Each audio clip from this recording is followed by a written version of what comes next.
Ryan Dungey is joining us in the studio for Gypsy Tales, and I'm pretty stoked about this one, mate. This has been literally 5 years in the making. I worked with Johnny O'Mara there. He said 10 years, and that candle starts to go out. You were bang on 10 years. Today I announced my retirement from racing professional supercross and motocross. When I got to 10 years, I was like, I know what he's talking about now. Going to the 4 strokes right when I turned pro, it was the best thing that could happen. Really? He doesn't deserve it, and nor did I really feel like I did deserve it, because I didn't start winning amateur races until I was like 15. I thought I had 2 years locked in. Roger's like, yeah, Ryan, if you didn't perform that first year, you were gone. Looking back, like, I was like, why do I have to go through this? Like, this sucks. Yeah. Why do I have to deal with this guy? Yeah. I caved into his mental games. Like, it was so bad. And then it was in Phoenix. That's when Eli just put on a clinic. And I was like, I think this is my last year. I don't know, but he's kind of putting a nail in it. And so Eli Tomac retired Ryan Dungey, basically. He didn't help the matter.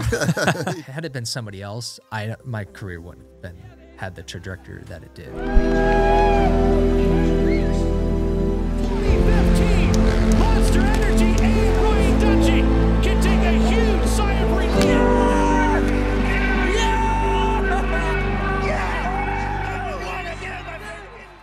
It is important to me that supplements I take are of the highest quality, and that's why for years now I've been drinking AG1. Unlike many supplement brands, AG1 conducts relentless testing to set the standard for purity and potency. Quality for AG1 isn't just a buzzword, it's a commitment backed by expert-led scientific research, high-quality ingredients, industry-leading manufacturing, and rigorous testing. I know I can trust what's in every scoop of AG1 because it's tested for 950 contaminants and banned substances, while the industry standard typically only tests for 10. I love that every scoop of AG1 includes probiotics, prebiotics, and digestive enzymes for gut support, rhodiola, and B vitamins for energy support. So if you want to replace your multivitamin and more, start with AG1. Try AG1 and get a free 1-year supply of vitamin D3K2 and 5 free AG1 travel packs at drinkag1.com/gypsytales. Check it out. I met a gypsy. Yo, you can hear it? You can hear that? Gotcha. All good? Yep. All right, Ryan Dungey is joining us in the studio for Gypsy Tales, and I'm pretty stoked about this one, mate. This has been literally 5 years in the making.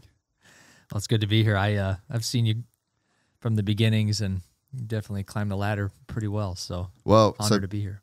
People might not know this. Oh, thanks, honey. We've got some coffee delivery. Thank you very much. That's my Gypsy podcast. It's first class service. First class. Thank you very much. We'll see you in a few hours. So people might not know this. I don't know that I've really ever said the story about how everything kind of went down, but you were literally the first person I ever did a podcast with. And it was at your homegrown shoot in 2017. Yep. And it was just kind of like a random idea of Jeremy at Red Bull to be like, I think you need to do a podcast. I think we should try and get something with Dunge. So I packed up, went to Guitar Center with the Red Bull credit card and bought all that we needed to do the podcast. And then me, you, Adam LaRoche sat and did an almost 2-hour show. And I actually listened back to it last night. It's the first time I've ever listened to one podcast. I don't think I've re-listened to it since the first time, but I remember having a lot of fun in that podcast. I don't do many of these, and I remember thinking, oh, this was fun. I know Adam had fun. And I remember your face, you were like, this was the best. I want to keep doing this. And what is it? It's 8 years later. Yeah. It's pretty incredible to see. Yeah. It was, I was just dipping your toes in the water. Yeah. And it was just one of those cool experiences where it's you really find something, I found something in that I just really enjoyed. It was such a fun time. And we'd actually spent, I was thinking about this as well. I think we would have met in 2012. I think. Was that the first year on KTM for you? It was, yes. And I was working with the JDR KTM team, and we were at the test track a bunch, and I spent a fair bit of time around you from that point on, and then we'd done all the Red Bull shoots together. But that was I think that gave me an understanding of how different you can know somebody in that setting of doing a 3-hour or 2-hour conversation. Yeah. And yeah, the rest is history. It's been just kind of one foot in front of the other since then. Yeah, I mean it's pretty cool, man. It's amazing to see. It's not many people even take things up or even dare to try. So the fact that you went all in says a lot about you. No, I appreciate it, mate. Do you remember much about where you were in your life at that point in time? In 17? Yeah, like, do you remember that podcast particularly? Do you remember? So it was 4 months post-retirement. Yeah, I think I definitely was still kind of on a high of just retiring and the racing being done and ending it on a high, and definitely was still in the recovery phase. I was pretty burnt out there at that point in my life, but I think that shoot was the first time I had rode a dirt bike since Las Vegas Supercross in 2017. So, we were in Minnesota. It was, it's crazy to look back and see it all now. But yeah. How different are you as a dude from then? You reckon you had no kids? Yeah, we had no kids. Me and Lindsay, I mean, we were a couple years married. We got married in 2014. And so, I mean, we had our place in Florida. We were spending time in Minnesota. We didn't have Harper until 2019. So a couple years until that took place. And just even to think of all the growing and the learning. And if I would have only knew what I know now, like just, I thought I had my life together. Let's just put it that way. But, and not to say bad, there was a lot of trials, a lot of tough moments and things that you can grow from. But, I thought I had it all together at that point. Well, it's crazy. Like listening back to it, it was, you could see like you're like, I don't miss it at all. You're like, I'm good. And then, 2022, you race outdoors. So it's like, there's somewhere something shifted in terms of like missing something about the process. And so I think it is funny to, you go back and just retired, like you'd almost never lived a normal adult life, essentially. Yeah. I was just, like I said, I was at that point, I was tired of it all. I didn't even watch. I wasn't even watching the outdoors. I think I'd gone to one outdoor race just to be there, and I had gotten to the point where I don't want to say I hated it. I never hated it. It became, I lost the fun, the enjoyment, and I didn't know how to get that back. And I think when I look back at them, they offered me a Supercross only contract in 2018, and I didn't know how to get back to that. Enjoyment, the fun, the perspective. I just was tired. And I think at that point when we were doing this podcast, I was still at that point. I was recovering. I was sleeping. I wasn't working out. I was just so like in a hole, in a rut that and not to say because there's anybody else. I always put a lot on myself to, I think a lot, probably a lot of my downfall at times, but I just was in kind of recovery mode at that point. Well, you got to think about the tax on your nervous system. Yeah. I'll never forget, I was listening to this podcast once and it was with George St. Pierre, and he was talking about one of his coaches basically like came to him with this strategy of basically like making his opponent flinch so many times that it like overloaded his nervous system.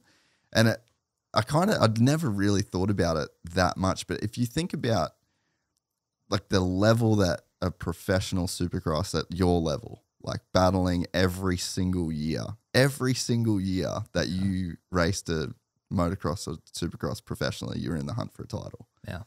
The toll that must just take on your nervous system of being in like that fight or flight mode. I mean, it's like a lifetime of being in that zone, which not like, people just don't get there. Not to mention the amount of time that your heart rate was through the roof, and just the training and the preparation and the risk management and the compartmentalization that would have taken place in your own mind to just be like, okay, forget about a broken neck, forget about this, forget about the fear. Like there's a lot to take on in 27 years, No, for sure. And I even think since especially when I turned pro, I don't think I realized the toll that it was having. I mean, when you're a kid, you have all this kid energy and you're just like, I mean, you can go days and days and days and not feel wore out. And, I mean, it was taxing. And even I think a lot of people don't realize this during the week too. at least I did this. I was always trying to put myself in the mindset of like, okay, if I got a good start, how's this gonna play? If it's a bad start, and you're constantly running through these race situations, and I did that a lot. I felt like that it gave me more control, although it's kind of goes against the grain to say that, but I felt like it made me more in control when it came time.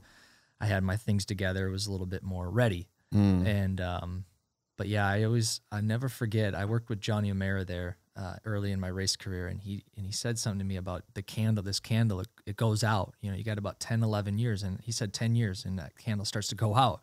You were bang on 10 years. It was like, when I got to 10 years, I was like, I know what he's talking about now. And then, obviously that last Supercross season was tough, but I don't know, for whatever rhyme or reason, it was just, try to go as hard as you can, as long as you can. And I didn't, thankfully I could go out on my own terms, but it was just, I struggled with like, why don't I want it anymore? Where's the hunger? And I couldn't find that anymore. It bothered me. Like I was like, where is it? Like, how do I dig for this? And to go for another one, or if I was going to do another year. And that was tough, but it's this career is racing so much different in a sense. It's like, we're not going to do this till we're 40, 45. I mean, some guys race longer into the 30s, but like, I was just more the mentality. If I could, have a shorter window, but have more success, I'd rather go for that than longer. And that was just mine. I mean, everybody's different, however they want to choose it, whatever's good for them. But I also knew this was one, because it wasn't going to last forever either, as far as, racing well into my 30s. It just, Ricky retired at 27, all these guys they're pretty young. And so, it's just what it is. Yeah. I think you were just from that generation. Like, if you looked at the examples before you, I think the examples were like, win everything, dip. Yeah. Win everything, dip. Like, it's kind of changed a little bit now. I mean, you're maybe you might be the last guy that did that, essentially. Like, I guess after you, it's sort of the titles kind of jumped around a little bit, So I think there's almost a bit of a generational thing there too. Yeah. See a lot more guys going for longevity, and I understand that, and I don't frown upon it or judge them for it. Like, I get it. It's when life's all about racing and that's all it's about, and there's no outlets in it, and it's and the fun starts not to, it's a job, and hey, we're hired to perform, that these guys are to win races and win championships, like that's the goal. It's taxing. Like, I get it now, Yeah. So did you feel like a level of guilt about not wanting it? It's like you're a champ. You're the motocross and supercross champ. You're Ryan Dungey. You're the man, and you're like, I just kind of don't really want it that bad. Like, that probably was a weird feeling. Yeah, it was. I don't want to say I feel like I made the wrong decision when I retired. I all the signs were pointing to that, like, it's time. But I think there was some guilt that I put on myself, and I shouldn't have done that, after. But I think once I got the time off, 6, 7, 8 months, and it was, we're doing all kinds of fun stuff. Me and Lindsay, we're enjoying life, and then it was like, all right, I'm kind of done with having fun. I want to go like work hard now. But it was like, that's when the passion, and I realized, like, man, I never doubted that I enjoyed it, but like, man, I really enjoyed what I did. Like, I really enjoyed it, and but things had moved on, and that's okay, So it was those are just, I think, all things that I going through, working through, emotions, thoughts. Do I go back? Do I not go? It was just a roller coaster after 2017. But did you follow Casey Stoner's career much at all?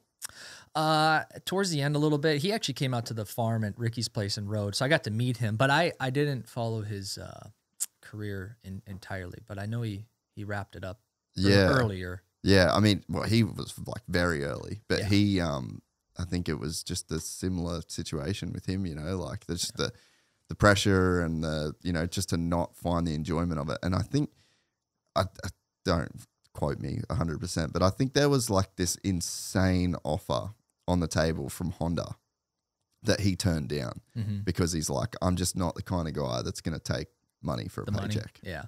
And you were kind of in that same situation. It was the same. I mean, you can take the money, but you can't hide behind the fact of whatever you're dealing. Like that's going to show. And not to say like I did it ever for the money. Like, I mean, it was nice, but I always knew that the passion had to come first and the love and the enjoyment and the rest would follow if you did your job. But I just didn't, like I said, at that point, it was offered and I was just like, I'm going to get 2 months and we're going to go right back into it. And I don't know if it's going to be enough. And nor do I like, racing is tough because if you're not in the right mind space mentally, it's dangerous to be out there. Yeah. You have to be focused. It's more dangerous to go out there on the track and ride in fear and be scared. I mean, you almost attract the negative, all that, you put yourself in a bad position. You don't get your reaction time's not good. You're in the back of the pack where it's way more happening versus like, dude, if you're focused, alert, ready, executing, like you're going to put yourself in better spots. It's just, but it's like, man, I don't want to be in that position and be, not be in the right headspace. So that was a lot of the thinking behind it all. But do you reckon that because you're in a tough position, right? Like you retire, then you taken time away. Also, like I'm trying to think, can a guy like you just take a year off and come back? Or is it 2 years? Is it like, because it just feels like there's such a compounding effect, fitness, bike time, testing, speed, new guys that want it, and it's funny, I think about like Eli this season and Jet, and it's like, well, it was Dungey and Eli. Yeah. And it was a very similar role, and I wonder, I think the Supercross only things is like that as far as you could take it to where like you couldn't really just take 12 months off completely and come back. No, you'd be stretching. Even the time I took off of the outdoor season from my neck injury in 16, I noticed a difference going into 17. One, I feel like I had fallen behind a little bit physically, and not to say like you fall behind and it's just gonna take that much longer of you putting in your laps and your routine and your all your training to get back to that level. But everybody else had like kind of got further ahead of you, and you're playing kind of catch up. And I felt that speed, fitness, bike development, all these things. I mean, it's crazy to think like how much can change in a year, but like they're small changes, but when you're on there on the track as a racer, I mean, they're like big differences. So yeah, what did you feel in 17 in terms of those differences? Because you couldn't ask this question to anyone else. Like I think you actually maybe have the most unique perspective on this, and think about the outdoors in 22 as well. Yeah. I mean, 17, it started off good. I feel like physically I had some work to do. I mean, I knew that going back racing, I mean, you can practice and put in this intensity, even if you're riding with other guys, but when you're on the gate drop, main event, like you just like pull this extra bit out of you, this intensity you can't get in a practice track. Not as much, I guess. But so I felt good there, but and a little behind there, but bike was pretty good. I thought we were in a good spot. We had made some advances and going into 17. Kenny came out swinging that year. Yeah. I mean, he was on the Honda, and I mean, he was riding really good. I mean, hadn't it been for that crash, I mean, he was tough, and mentally he was strong too. He's coming off a great year of 16. And then so once he got hurt, I felt like, all right, we're in a good spot. I didn't feel like there was a big threat. And then it was in Phoenix. That's when Eli just put on a clinic, and something clicked for him that week. And then it was like, that was for the rest of the year. It was like he was. I think he won 9 races that year. Yeah, I mean, he was just hard, and he's winning a lot now for the first time. He's consistently, and he's early in his 450 career. He's hungry, and you're like, oh man, like, and fast. And I was like, yeah, I think this is my last year. I don't know, but he's kind of putting a nail in it for me, but he was tough and yeah. So I think everybody advanced, a lot of things advanced, and just things that it's hard for the spectator to see, or the fan, but and we're talking tenths here, I mean, those are big, tenths to half a second. That's a big advances. And it's lap after lap after lap after lap. Yeah. Like to have that extra tenth or extra half a second every lap. Yeah. Over 20 minutes. Yeah. That's a lot. Yeah, you can kind of bulldog a bike and force for a few laps, but it's a different story to get it to make work all 20 laps. You know, I mean, it's just all around better. Yeah. Easier to ride. Yeah. And so Eli Tomac retired Ryan Dungey, basically. Yeah. That's what you're saying. He didn't help the matter. He didn't. He made the decision easier. Yeah. Do you remember this, like the speed that he had in those years? Like, was it surprising to just see like what? Because he's got the most insanely different riding style to you. Well, yeah, I mean, you got to like back up in his career and look. He always had this kind of raw speed. He puts in the work. I mean, him and his dad. I mean, his dad's John Tomac, so it's like they put in the time. There's no lack of effort there, but he always had this speed. I think 15, when he had that crash in 15, that set him back, and so it took him some time to kind of get back. And then by 17, when things clicked, I mean, he started to come back to where he was and better. So he just like elevated to another level. And I thought I felt like everybody elevated, but he went to another level, kind of like we're seeing like with Jet now. And it was just like, man, that was tough to touch. And so without, trying to beat him and without riding over my head and making a mistake and throwing it away, I mean, that was tough. I mean, he was better. So yeah, that was for the rest of the year, just a challenge. And I don't really think anybody challenged him that year. I can't remember. Yeah, man, his speed in 15 was insane outdoors. Like those first few races that he did, like that was just something else. Yeah, even I was like, man, this is incredible. I mean, he hadn't been for Lakewood, but I mean, just raw speed and just hard. Yeah, that nobody was going to touch that. I just find it crazy the way that he can ride a 450. Yeah. Like it's not even the speed, because like you were fast. Yeah. But there were days, like I remember going to the test track in 12, 13, and there'd be times where it was just you on the track and it was only you doing your moto and everyone else was back chilling. You could barely hear your bike. And I remember there was like, I asked you, I was like, are you using the brakes much? And you were like, I think I used the brakes twice on this track. And I was like, wow, just crazy to hear a 450 move so fast around a track with such little noise. Yeah. And then you contrast that to Eli and you just see his bike over a finish line at Daytona. It's just pissing smoke. Like the thing's just completely torched.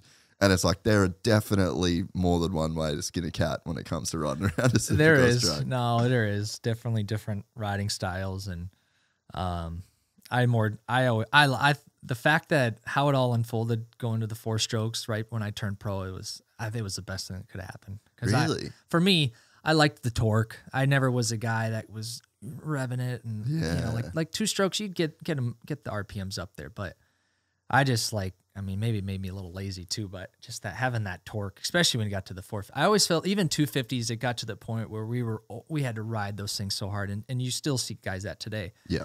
I think I had 41 horsepower on my 250 back in 2009, and now these guys are at 50 or more. That's wild. I mean, I think showroom is, I don't quote him, but I think showroom is close to 50. So we had to ride that. I had to ride that thing so hard, and I remember like I got myself into trouble a couple of times and, hit my head pretty good and got hurt just because I was trying to go, too fast, too hard, and yeah. Hanging off the back, all these things. And I remember when I got to the 450 is, not to go off the subject here, but yeah, 450, that torque was just nice to have. And I was a bigger guy on a 250. So it was like, all right, this was perfect, right up my alley. It's funny, like I've never really thought about the counterfactual. Like, who are the champions of the sport if there were no 4-strokes? Like, do all the champions stay the same? Is that, like, would you be a championship guy over the way that you were if everyone was on 252 strokes? Like, does it play into somebody's riding style that much? I don't know if I would have. Yeah, it's hard to say, but I don't know if I would have had the career I would have had it on a 2-stroke. I even think when 4-strokes came out, it was just fun to ride. They were heavier and different, but they were more fluid, more flowy, more. you couldn't override them. You kind of had to get into a groove, get into a flow. Now we're getting these things back to where they're, the setups are much better. I mean, this was back then, but I don't know.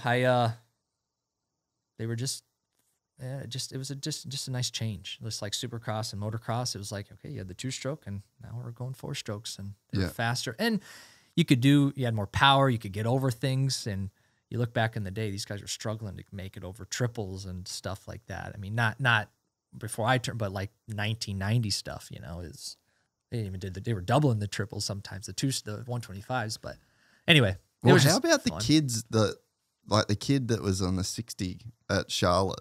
Yeah. That was jumping the triple and the finish on a 65, dude. Yeah. Like, what is going on, man?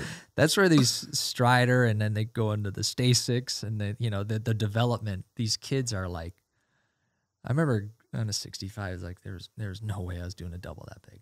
No, dude. No. Like, it probably didn't seem possible. No. Like, there'd be people that were just like, oh, like you can't do that. Yeah. Yeah. I wonder when we're going to get the first Stasic Supercross rider. I wonder if there is one. I don't know, the skill that these kids are coming up with. I even think we're starting to see it a little bit. Maybe not that era yet, but like when two guys, for example, I watch is Chase and Jet. Yeah. And the stuff, like when I'm just watching from the stands or the outdoors, and I see them doing stuff, if like watching, like one time Chase was just floating his front through the sand. Like it was like, you could just see that thing was just not even tracking, but he was drifting. He had it under control. And I was like, that is so gifted. And even the stuff I see Jet doing, it's just like those two guys, what they can do on a bike. I mean, I just like, wow, that's impressive. Do you remember seeing that clip of Tim Geiser? Was one of the GP rounds, and it's on Pete Fox's Instagram. Could you try and find that, Talon? If you go to Pete Fox on Instagram, there's like a shot of Tim Geiser going through these sand. It's the gnarliest sand section, and just his head doesn't move at all, and his body is just like so straight and it's just so smooth, and he's just flowing through this. It was a while ago. Like, you'd probably have to go back a bit, but yeah, I mean, you're just like, how? It's so incredibly rough, and you're right. Like, you see some of the stuff that Jet and Chase do, like even Super Motocross last year at LA, like Chase went down there, but I mean, there's a way that they're just fully sending it into that sand, and it's just like 3 rollers just and out. You're just like, how? Yeah, I remember them coming down that Coliseum, and I'm thinking, man, the way they were like flicking it back, that really tight chicane into the sand, I was like, it ended up biting Chase, but I was watching the same thing. I was like, that is amazing. And just every single lap. Yeah. From practice to the end of the main event, and everyone's doing it. Like, just the level that those guys are riding at is just out of control. Yeah. What was it like when you came back for the outdoors? Like, because I remember thinking you'd see like press day footage, and you'd see like, obviously the races, but more so like the Racer X videos, like what Tom would do. You're kind of getting more of like a side track view, and it seemed like you just sat down more than like Chase or so you could literally just see that in a couple years, like, this was the best dude, like this was the guy, and he sits down more than the new best guy, and it seems crazy that it's like in a couple years it changed. I actually was like a couple rounds in, I'm like, all right, I need to start standing more. So I tried to like change my whole riding style to like pick up what they were doing, standing longer, coming into the turns and all these things. And I was like, why wasn't I doing that way before this, But anyway, yeah, just things had progressed. I mean, you got, like we were saying, guys like Chase, Eli, I mean, even that speed, the intensity, the fitness, it all had just gone to another level. The bikes. Yeah. And it just goes to show, I mean, that was 5 years later, and I hate to say it, like, wow, it was impressive racing against those guys, but there's just sometimes Chase would get bad starts all the time, and he'd come through the pack. Yeah. And he's so good at just coming through the pack, like early in the race, if it's a bad start or something. And the way he would come flying by, I was just like, it's wow. I didn't know I just like, how he's doing that is incredible. And all right, let's get back to the race. You know? Like, You're taking a little sidebar. yeah, I'm like, dude, this is nice little ego reducer. But no, it was just cool to see just kind of pick up on those things, learn and study, watch, and Is that? Is this? I don't know. Nah, I think it's. When was this? Yeah, it might be hard to find, but it was like, there was just a clip of him going through this sand section in Europe, and I watched it so many times because I just thought it was fake. Like I thought they'd done some kind of like image stabilization, or they can like track to someone's head or whatever. But I just watched it over, and I'm like, no, that's just a real clip of like that dude being that insanely smooth. Yeah, it's cool. And I even going back to the 4-strokes, it's like I think they're more rigid, but they're more tighter, more of a tighter connected bike. So you have this bike now that with the rider there's more predictability, there's more consistency. I mean, you can do these things. They're not all soft and flexing and wobbling around anymore, So I think it's really helped elevate things to another level too. So like more precise in a way. Yes. Because so that would be harder to manage at times, I'm sure. Like it's like I could imagine it working in a pocket. Like you want to set up your bike to be very stiff and rigid so that it has that like very precise feeling, but as that would require you to be very precise. And if you're operating outside of the window that your bike is, then that's when it can go wrong, I'm guessing. Well, yeah, I think a simple way to put it too is just like your window. I mean, when you're setting up a bike, you're trying to find a good sized window. It's hard to find this window to stay in and be there and consistently work across all tracks. But I mean, if you can find it, there's just the bike's more precise, more consistent. Of course, and that's the hard thing. It's too with these today. It's like 450s. There's so many things you can change. I mean, it's engine hangers. You got different bolts, steel bolts, tie bolts. You got fork different. Size 52, 48, longer shock, shorter shock, longer forks, lugs offset. I mean, it's like endless, And so, and not to mention inside the suspension. Yeah. The infinity number of ways you could, do that configure that setup, the shim stack and all that stuff. I don't even know anything about that. Trust the experts with that. But so it's just, there's so many things, but so makes it tough to find that, but everybody does eventually. Did you worked on the bike a lot? Like you were very meticulous with testing. Like where did that come from? Like, was that something you just always were into as a kid, or it was part of this like thinking process that you would go through? No, I wasn't picky in the initial part of my career. I got that sickness happened down the track. It happened, yeah. Usually, I think how you get a bike and you get it set up, and it works almost perfect everywhere, and that almost ruins you, because then all of a sudden now you're like going to the next year and you're on the same bike, and all of a sudden you're missing the mark, and it's like, well, wait a minute, I know we could get it this good, but we're making changes every single races, and that I think I just came to the point, especially on the 450. I mean, you're gonna make changes every single race. The thing is so hard to make perfect everywhere. I mean, you're not going to. Make it perfect, that is. So I just kind of came to the point like, you know what, when it comes time to race, there's a give and there's a take, there's a compromise here or there. You make a change, make this a little bit better. What can I live with? What can I live without? And I will say at the end of the day, sometimes you miss the mark with the whole team, and sometimes it's the bike's just ain't going to work, but over 50% of the time, the bike's probably not going to be feeling good somewhere, and it's not, it's a different animal. That wears a guy out in the 450 class, because 250s you can overpower it. Yeah, there's just a bigger window. 450s, it's not that way, and I don't care what you say. There's no 450 out there that anybody's like, wow, this thing's amazing. That it's so perfect. There's no flaws. Like it's just, And I think if you believe that in your head that there's this perfect, then it's the mental spiral. Like you're not going to be confident in your setup. You're going to be always searching. But I guess to answer your question, yeah, I started getting picky.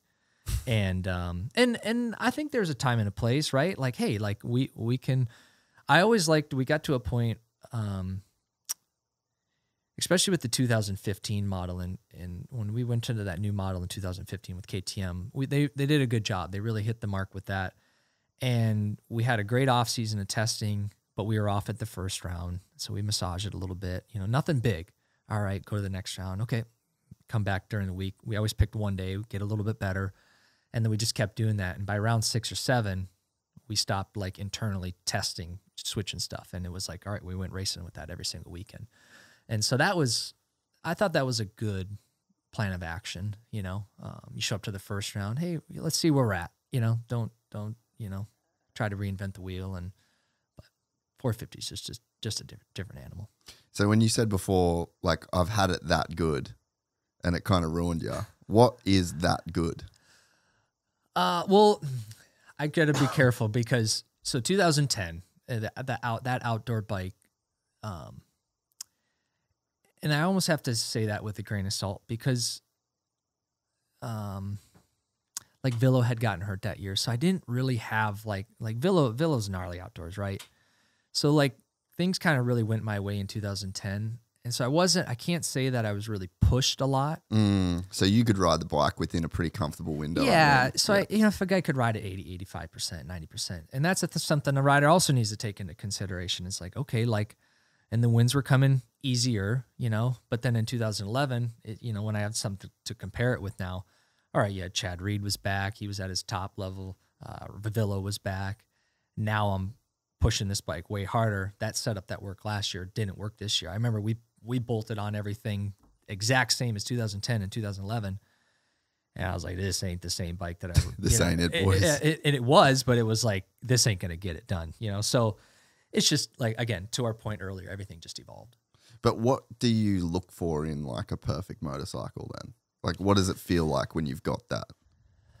I don't think it's, I think I always just try to set the bike up with what you knew at the track you were at and try to think about hard pack. You got your hard pack tracks. You got your, if it's softer conditions, is it going to have enough hold up? And these things you don't want to be too soft or too stiff.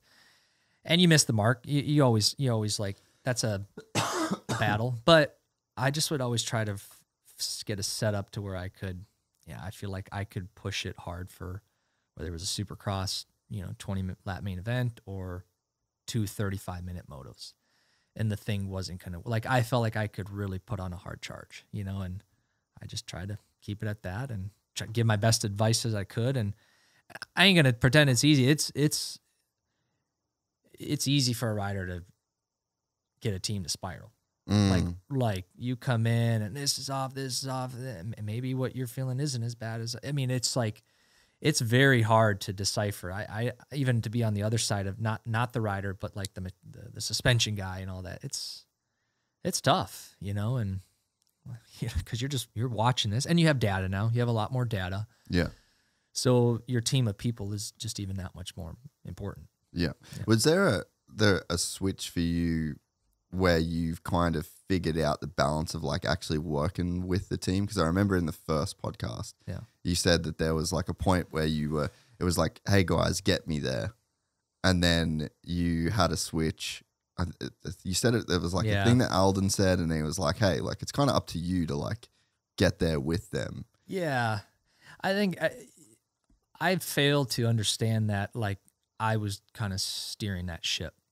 Like, and not to say I was the main guy at this place. Just like I could be a leader in a sense that I could motivate my guys by like, hey, good job, we're gonna get it. Let's keep working at this, and being positive and keeping the good attitude. And prior to that, man, we'd start testing. Day after day, we'd start spiraling. We're losing our way. Then I'd start getting frustrated. Everybody else started getting attitude, and then everybody's leaving like, and Alden just really helped. And I failed to understand that. Like, he's like, Ryan, you're not motivating these guys to really come back to want to help you to get better and to be, and that's when it was like a light bulb moment. Like, wow, like I realized the purpose, you know, I mean, outside of just winning a race, it's like, wow, like you can lead this team, you know, realizing this position you're in and you know, making the most of it. So I think that was the point. I tried to start pouring into my team, motivating my guys. And even if it wasn't a great day, hey, you know, we'll get it. We'll figure it out. I mean, I ain't going to worry or stress about it. And if we had a great night and everything went smooth, reach out to the guys, like, nice work. This is, you know, credit to you guys. And just really, you know, the rider gets all the credit on the night of, you know, but it's like, there's a whole team of people behind you. So just try to understand that position. And because racing, you grow up and it's easy it's about me and me winning races. Everybody help me. And you get in this like really bad rut. You see it all the time where like, and it kind of becomes miserable as a rider. Like this isn't fun, you know? And with Eldon kind of opening my eyes up to that, it was like, it made it fun again. It made it enjoyable. Like there's nothing worse than a whole team going to the race and nobody is in flow with each other. You know, they're just at each other. And I mean, there was times me and Roger were, you know, I remember in 13, me and Roger were and not to say we lost respect. We were frustrated. You know, I think we both were trying to find it, and it was hard, you know? So, and it's going to be that way. You know, you're going to have years and you're on top and it's easy but it's those years that aren't going good that are really test your character and what you're made of. Yeah. And I think you undertook a very different project than what most riders undertake. You know, like you switched to KTM, team that had never won a 450 race. Yeah. You know, like you took a pretty massive leap and a bike that was, you're on Suzuki, extremely developed. You'd won championships on it and it had such a massive history. And then you go to this completely new brand and it's not even like you were developing a race bike. Like, dude, you were literally making the production KTM essentially.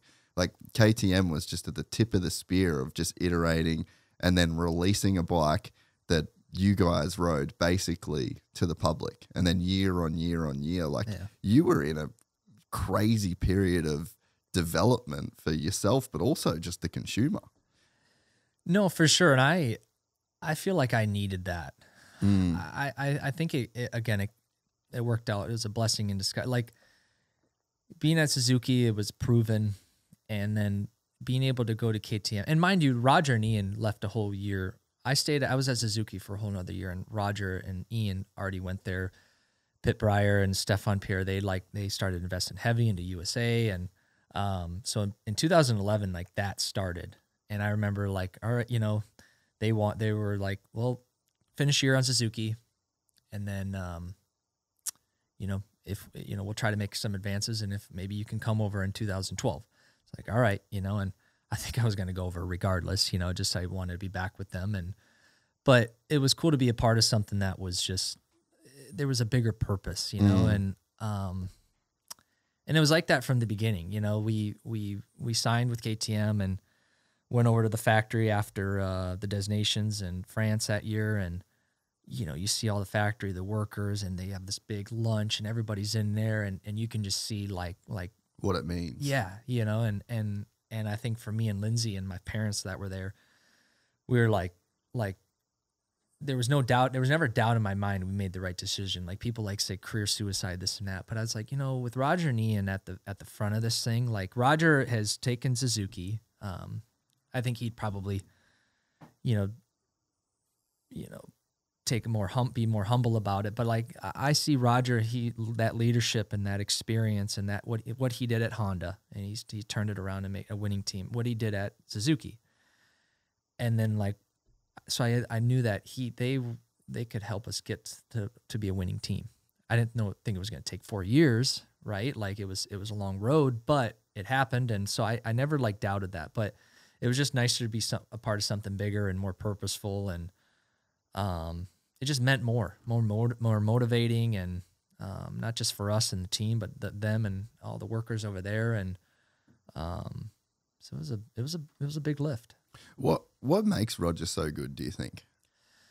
Roger's just he's just, well, one, he raced all them years, right? Very successful racer. Went into as a test rider, so he has all that knowledge of testing and knowing what does what, which is huge.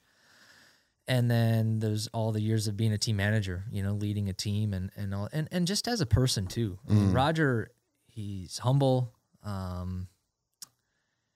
He's got this work ethic. He's hungry. He wants to win. I mean, there's so many good qualities, so he knows how to lead that team of people, and or turn it around if things aren't going good, and if the bike's off, all these things, and bringing on the right people, of course, too, is important. Suspension, engine, chassis, all that stuff. So he just like has this wealth of knowledge, and still today, like he's,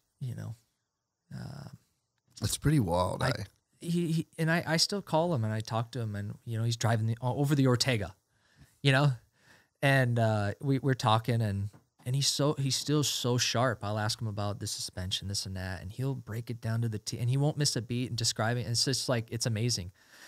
So yeah, he just just an amazing individual. Yeah. And is he kind of like just a guy you want to work for in a sense? Oh yeah. Yeah. I mean, that's leadership there, eh? Yeah. He's got the championship mindset too, and aside from all that, I mean, just being I was so fortunate to, in 2007 or 6, to sign with Suzuki, just get this opportunity and to be able to work with Roger. Like, had I not had it been somebody else, my career wouldn't have had the trajectory that it did. You can say that like 100%. 100%. Yeah. He just, I mean, if it was met, and it was things that were so good for me that were embarrassing at first. Like one time I won a race in Texas, and I laid my bike down, and I, like put my arms up, and he come up to me. We just won the race, the overall. He's like, if you ever do that again, you're sitting out the next race. And I thought, well, what the hell, Roger? We just won the race. But then I was a little upset about it because it was right after I won. I was like on my high. Yeah. And he just like those humbling, like that he knows when you need to hear it, and I was like, all right, he's right. And the next weekend he brings me a magazine of he's really big into tennis. His son was, but he brings me That's right. His son was a really good tennis player, right? Mika, yeah. And there was an article in there when Rafael Nadal, and about him throwing his tennis racket, and his dad, the whole conversation. You don't do this. People can't afford this. And I remember reading it to this day, like to the T, and just those things, that make you a better, not just a better rider, a better person, and just like life and all these things. So it's just, and I still get to work with Roger in it, which is a truly joy. It's just, it's a great human. And do you think you needed that guidance in a sense? Like you just in the position in your life that you're in, and your parents were both working, and like you almost like needed that guy. Yeah, for sure. I lacked confidence. I especially coming into my career. What do you think that was from? Just my upbringing. I always struggled to believe in myself. I don't know why. It was a challenge, and not to say I don't push against it and keep moving forward and facing that. It's always a challenge, but I think just when you're gonna, from Minnesota, it was just the things that I were letting get to me. You're from Minnesota. Nobody ever makes out of Minnesota. Nobody good's ever come out. I mean, a few good guys had. Donnie Schmidt, Heath Voss, really good guys, but like nobody wins championships out of Minnesota. These things that you had to like overcome, and he got the shot, and he doesn't deserve it, and nor did I really feel like I did deserve it, because I won, but I didn't start winning amateur races until I was like 15, way late. So I was like, oh, man, maybe I don't deserve it, but I was like, well, here's my shot. I'm gonna give it all I got. But those first couple years, it's funny. I signed a 2-year deal with Suzuki, and Roger. They were really patient with me. They like allowed me to learn, let me make my mistakes. I had good success early on, but I failed under the championship 2 years in a row. Just the pressure. And Roger, I thought I had 2 years locked in, and Roger's like, yeah, Ryan, if you didn't perform that first year, you were gone. I was like, Well, good thing I didn't know that. You know? Because that would have been a head case. Yeah. So there might have been something in the contract that would have maybe got him, but which I understand. I mean, like I hadn't done anything, so it's, you know, rightfully so. But anyway, it just, without Roger, it just would have been, I mean, I got to work with, he is the best. I mean, if you look consistently in all areas, you know, on the bike, off the bike, bike setup, I mean, he's just, yeah. So what do you think he saw in you? I don't know. He said my corner speed was amazing. And I was like, well, I thought my corner speed was good, and Yeah, I try. yeah, so that's good. I mean, so it was just surreal.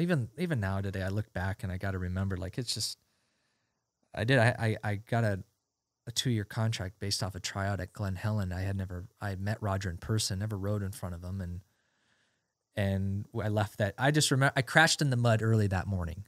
So go out in Glen Helen, track's rough. It's like from race the weekend before, so the bumps are rock hard. There's water holes everywhere, and I went in the water and I crashed.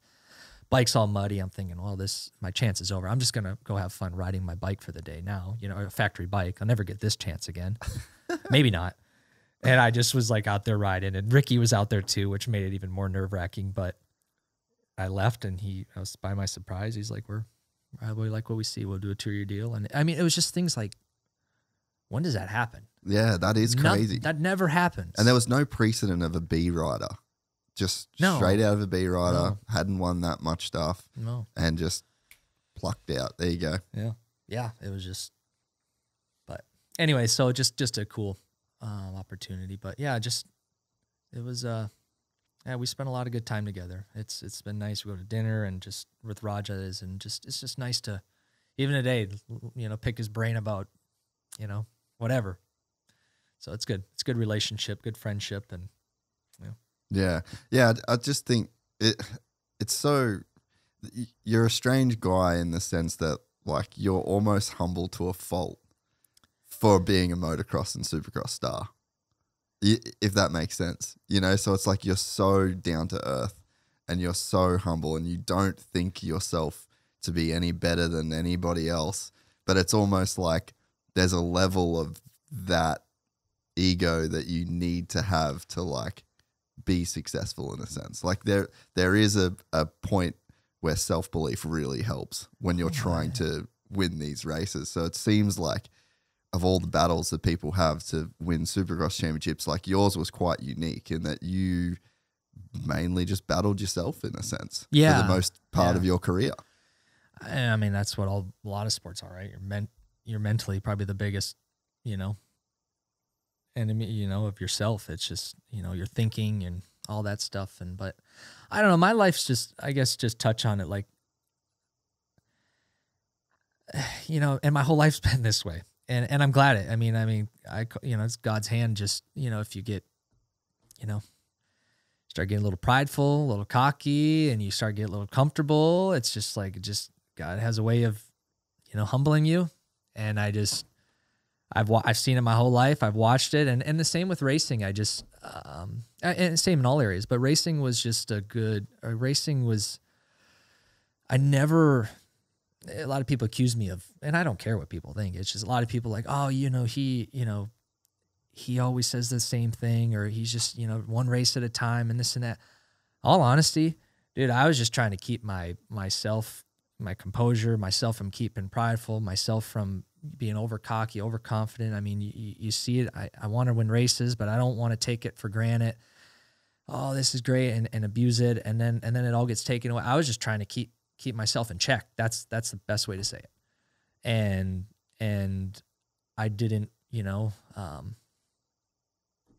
maybe it's a flaw in me, but like I by being consistent, whether it was with podiums, the same podium speech, or saying the same thing, I was more telling it to myself, you know, like to keep myself from getting outside the line. So, yeah, I mean, it's just, yeah, which is great. I mean, I think no, it's noble, man. Like I just think it's funny that, you know, to reach the level of success that you did, like it just really goes against that, you know, like you almost have to tap into like if you think about peak Ricky, Like, you know Ricky now. You've known him for a very long time. Yeah. He is one of the most humble, down-to-earth, nicest guys on planet Earth.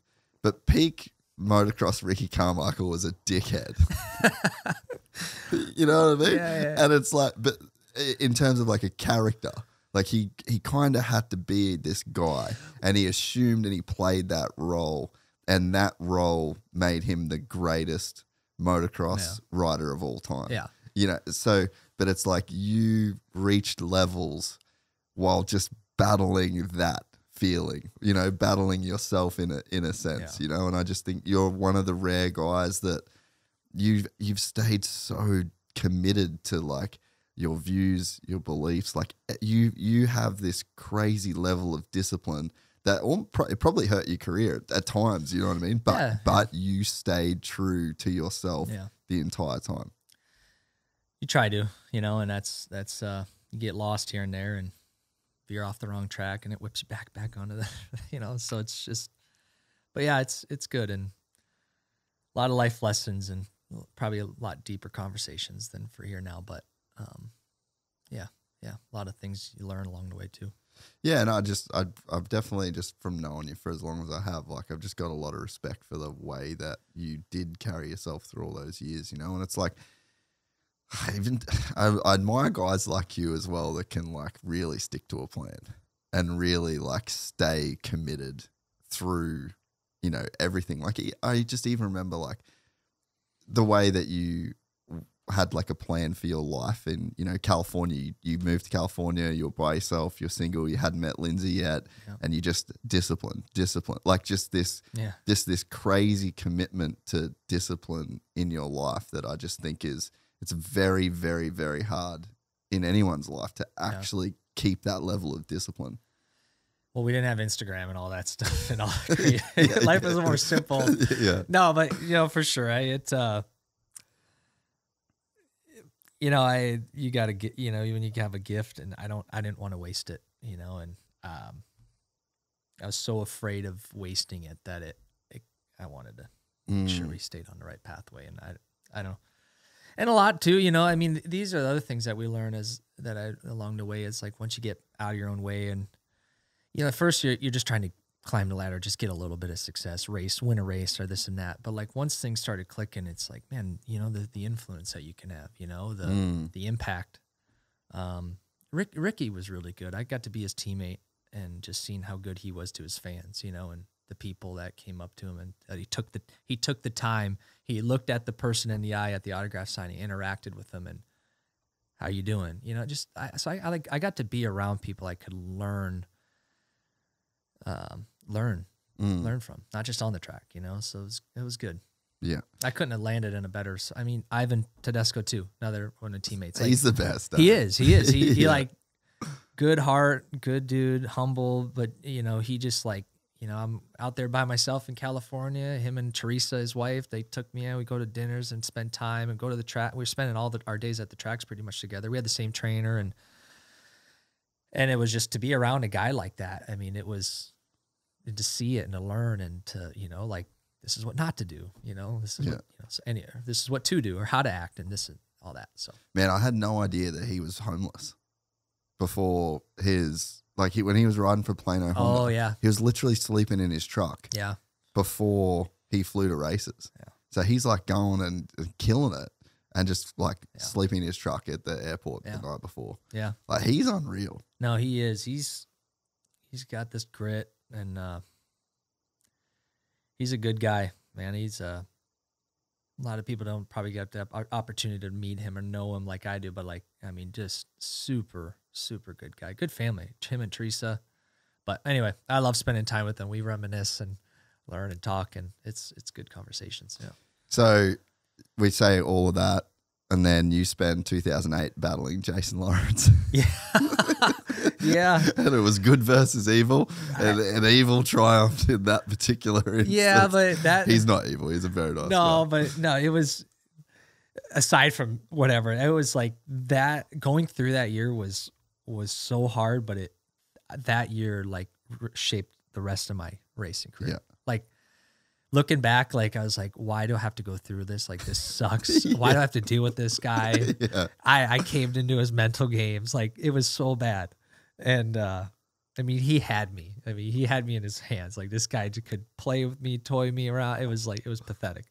Anyway, but what I could learn and benefit from and how I could move forward from that, it was the best thing that could have happened. How rough was that though?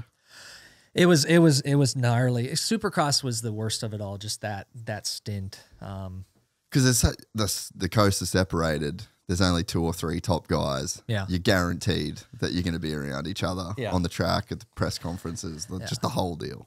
Well, and he didn't have a good opener. I mean, he was good, but he kind of caught me by surprise. Well, you had a pretty big points lead, right? Yeah, I had like 30, I think it was 34 points. So Dude, I'm like, how'd you blow that? yeah, I was, that calls you just thinking about it too much and trying to hang on to something you don't have. And once I had a bad race, it also just started to spiral. And it wasn't, I mean, a lot of it was me. I mentally didn't know how to handle the pressure, the championship. I'm supposed to be a guy that wins it now. Everybody's kind of counting on me, the team, and I'm just throwing it away. And then on top of it, you have him to fuel it, Just to make it. digging Yeah, in. it's like, just yeah. And then it was the points. I lost the points lead, and I ended up losing the championship by 4 points. But it was just too late. By the time I feel like I gathered myself to figure it out, it was too late. And it was a lot of hard conversations. Roger and Ray Tetherton, they pulled me in at Houston after I lost the points. Really? Yeah, I was like, I don't know if I'm going to lose my job right now or what, but this is it's almost, if there was one thing you feared, I have to say that if there was one thing I feared was if I could win races and maybe be in contention to win a championship, the one thing I feared was to get the points lead only to blow it and throw it all away. That was that voice in my head, don't do that. Can you handle this prep? And I blew it. And so, yeah, it was crazy. I looked back way over my head, riding over my head. It was, luckily I didn't get hurt. I was all over the place. Yeah. But a crazy good lesson, because after that, life was pretty good. Yeah. Yeah, no, it got better. And, I was getting to talk with Eldon a bunch at that time, and I was down at Stewart's riding a bunch, and he was working with Eldon. Yep. That year, and so I got to spend a little bit of time with Eldon, talk with him a little bit, and I feel like I had gotten mentally things were getting figured out. Physically, I always felt like physically I was in good shape, and just kind of working with Eldon and the spiritual side, and just kind of being able to. What's important in life, putting things in perspective, being able to, racing was, in 2008, racing was everything. I mean, it was everything to me. Like literally, I remember flying home after I lost the points lead, and I was flying home, and when you're sitting there, you have these aha moments. Yeah. And my moment was you have no balance in your life. It is all about racing. I had met Lindsay at the time, I remember at this point. And I was head over heels for her, but I told her hey, I can't have a girlfriend. I gotta focus on racing. And so I'm blowing that, and I'm like, well, no, I really like her, and now she doesn't want anything to do with me, and so we got that. So I had no balance, and so I just I vowed to change my life and for the better, and just put it in perspective. And hey, racing was going to be important, but it wasn't going to be number one, and. It was going to be important to do a good job for sure, but I wasn't going to make it everything anymore, and I was going to give it my best and just try to, and that at that point, it's I didn't feel the pressure just caving under, being, folding under the pressure. I felt like I could see myself enjoying it, having fun now. And so, yeah. Because what is pressure?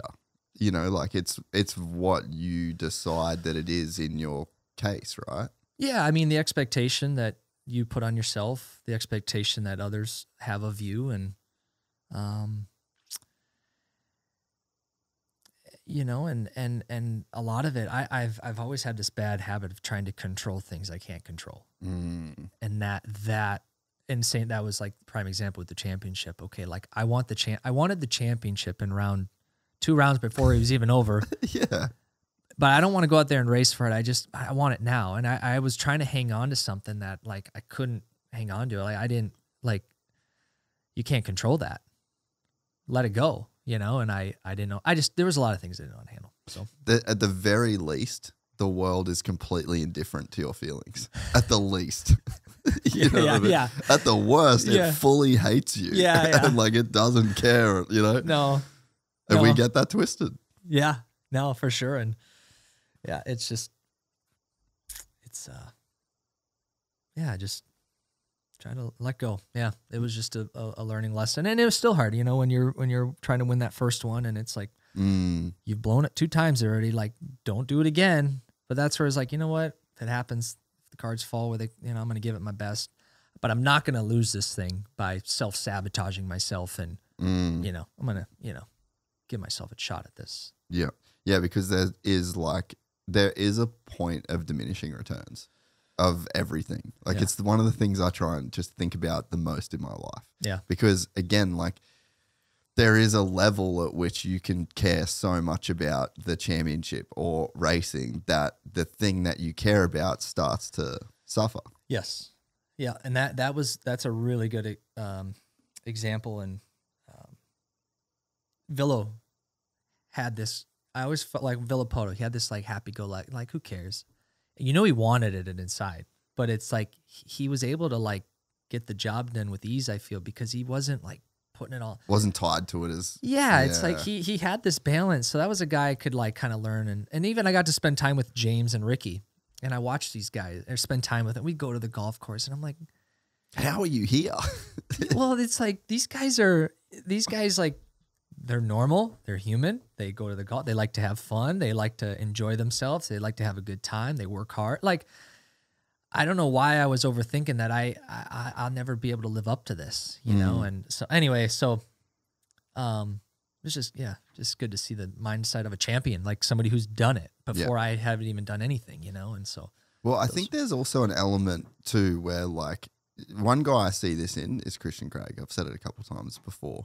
Where I feel like he wants it so bad that, like, you have a bad race, like he'll have a bad race. Like I've watched a couple of his vlogs, right? And you see he doesn't have the result he wants. And it's like he almost wants people to know how bad he feels that he didn't achieve the thing that he was, you know, thought that he should achieve. Mm-hmm. And it's like, dude, be easy, bro. Like easy on yourself. Like I know like it's almost like you're trying to tell everybody with your feelings and your the way that you're acting, like how disappointed you are and how much you want it. But it's like, this is probably going to be to your detriment, you know, because it's like that mentality can like snowball. And I think you have a perception of like how bad you should want it or how upset you should be if you lose the points lead. And, you know, and I think that sometimes that expectation, you can kind of overcook it in your own life to where it starts to hamper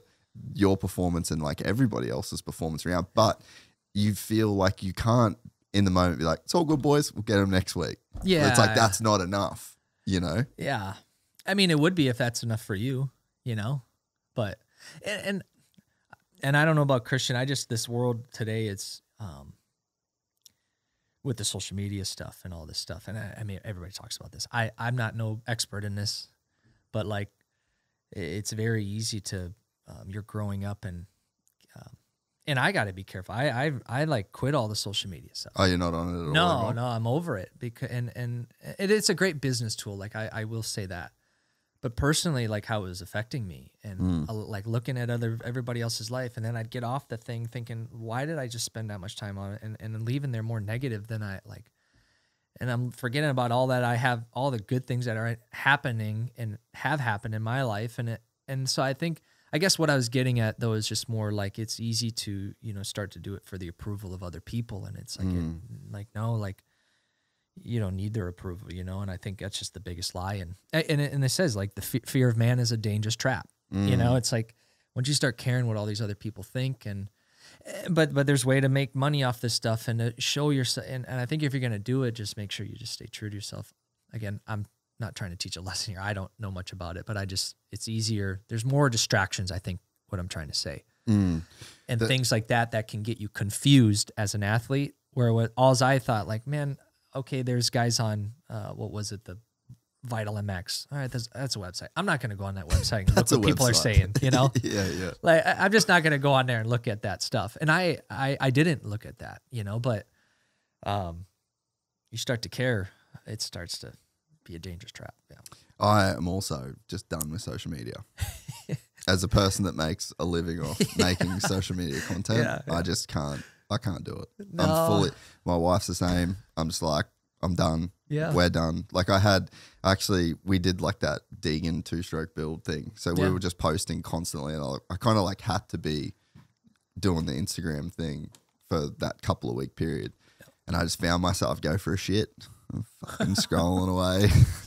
You know, and like cooking a steak, and like I'm paying for this awesome house. Yes. And we've got this nice got a barbecue for the first time in fucking years. I've got a barbecue and I've got these great and I'm scrolling on I'm like, what are you doing, bro?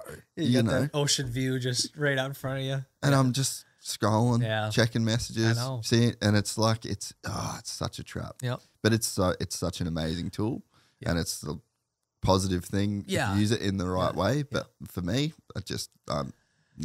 Yeah, and I think that's all I'm just saying is same like you, telling myself like, man, I got 2 kids who want to.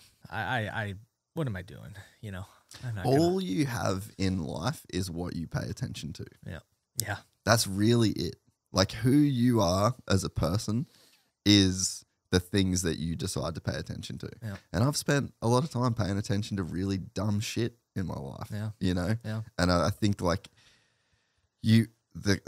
ultimately like the clarity of mind that you can have comes from what you pay attention to, you know? And it's like whether it's fitness, health, if you're watching Kardashian, like, you know, if you're paying attention to these, just like it, because the inputs that you get in like the scroll, you just don't know like the next thing you're going to see, the next thing that's going to outrage you, the next, like, how does this thing's just like shaping your mood and your feelings without you having any control over it. It's hacking your brain. Legit. Yeah. Yeah.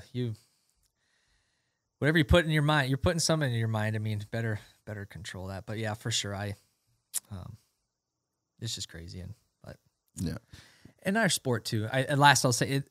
The other thing is like you're mentally using their sport. If you're racing dirt bikes, like you're putting so much energy into that, that if you have all these other things like that's also something I stayed away from a bunch of stuff, whether it's business or whatever it is.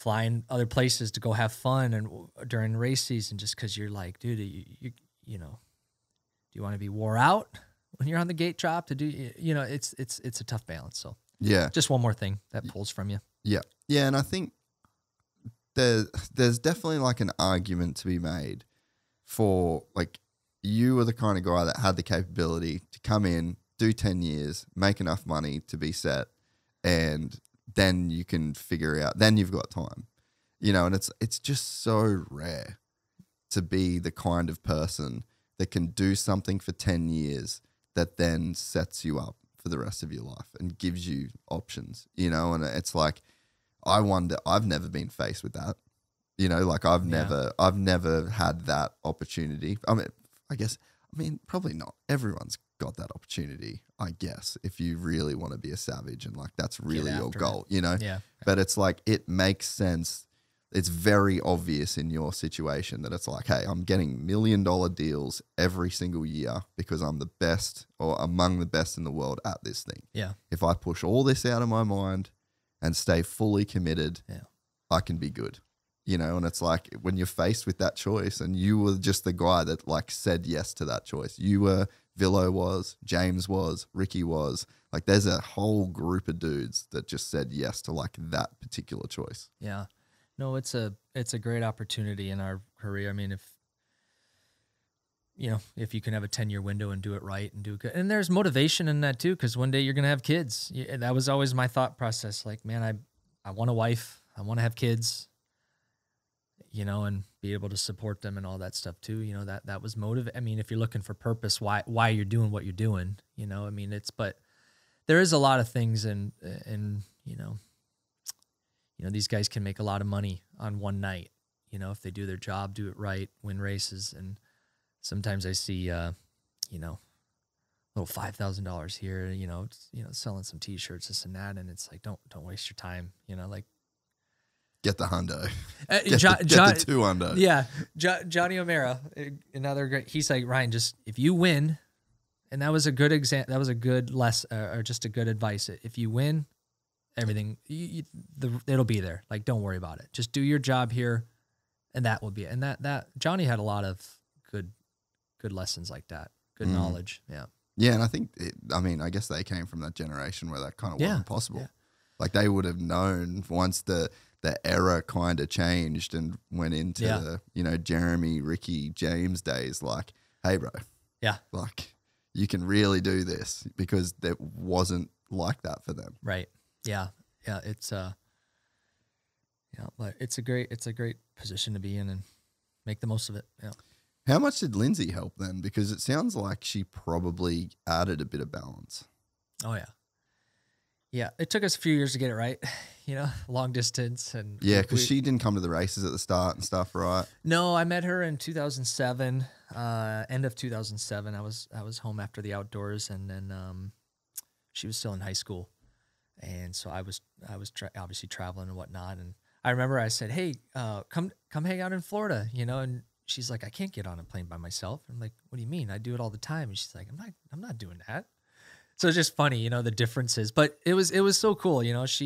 My parents had moved out to Belle Plaine out in the country, in 2005. I never had met Lindsay. At one point we grew up like 10 minutes from each other, where one of our houses was prior, whatever, but never met her.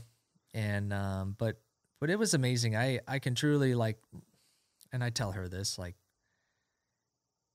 she changed my life. Like, had I not met her, life just when I met her, life just instantly got better. And I'm sure you feel it, but it just was like, I had never met somebody so that I wanted to be around, to be with, spend time with. And I mean, her look, her everything, it was just amazing. And so it was tough to not be able to be together right away. I mean, those were a couple tough years, but once we figured it out and got it right, and we were together and living together and all that, 2011. Yeah, she was tremendous help, and something I look back at now too, and I would have handled things way differently had I known career stuff, and not to say hey, I didn't want her to work or nothing like that. It wasn't like that. It was just more, she came down unselfishly to be with us, to go at this thing together. Yeah, just got in the grind together. Yeah, to support. But it was so cool, through that. So yeah, on one flip side, how supportive she was, and just caring and helping, and not to mention it was so fun to be able to get to fly everywhere together, do it all together. I mean, it was just so much more enjoyable. And even flying out here to LAX today, but by myself, I'm just lame. Where's my I'm just so I know she was a huge help and through my racing career, but then through all my working out and training, and she started learning about fitness, and then she got she became a certified personal trainer and all these things, and so she really started diving into the fitness aspect and the health and nutrition and the wellness, and so she kind of ended up developing her passion, and she's like, man, I don't know. I was going to school for this, and I love this, and so how she how it all worked out was even great too. She found her thing, and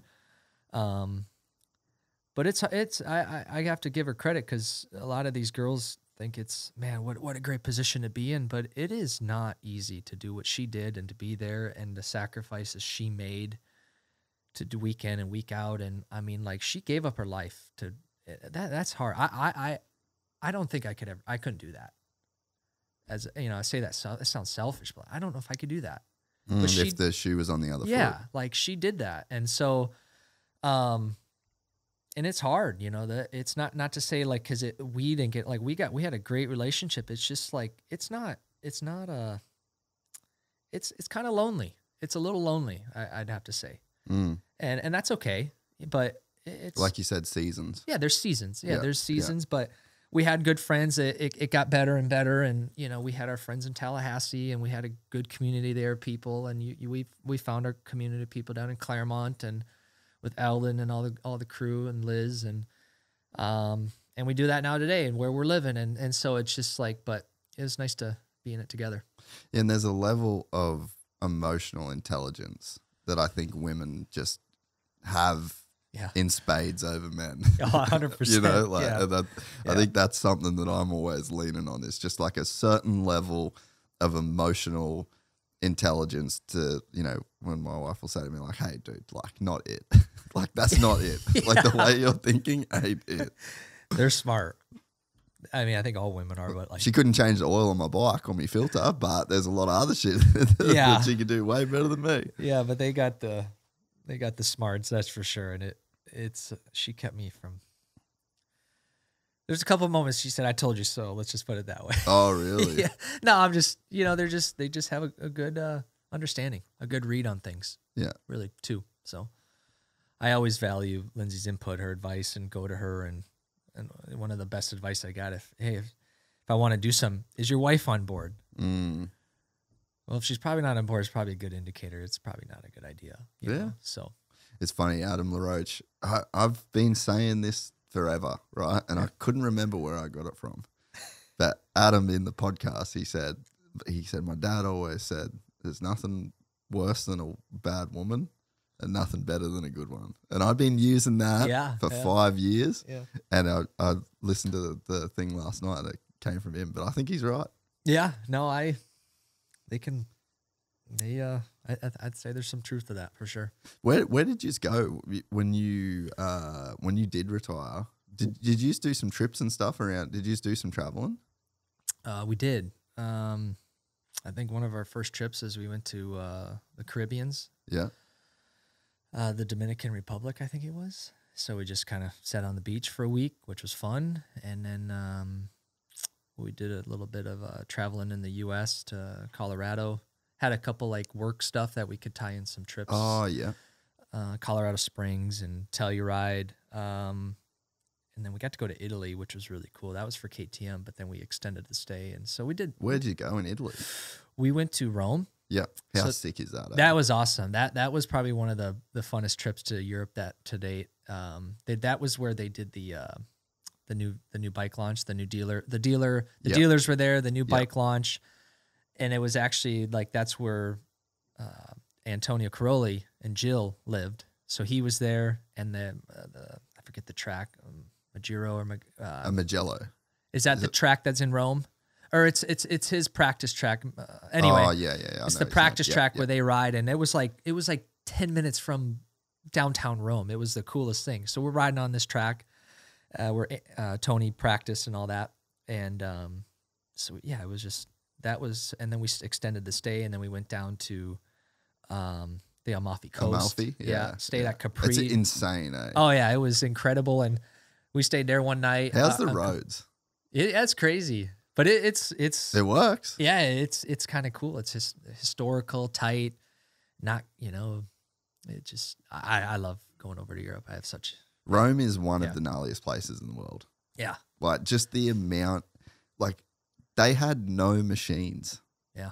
They built that entire city out of rock, real heavy rock with nothing to lift the rock but slave people. I know. Like it is just to transport yourself back to that time is just mind blowing. And when you can actually be there and see what people were able to do. Yeah.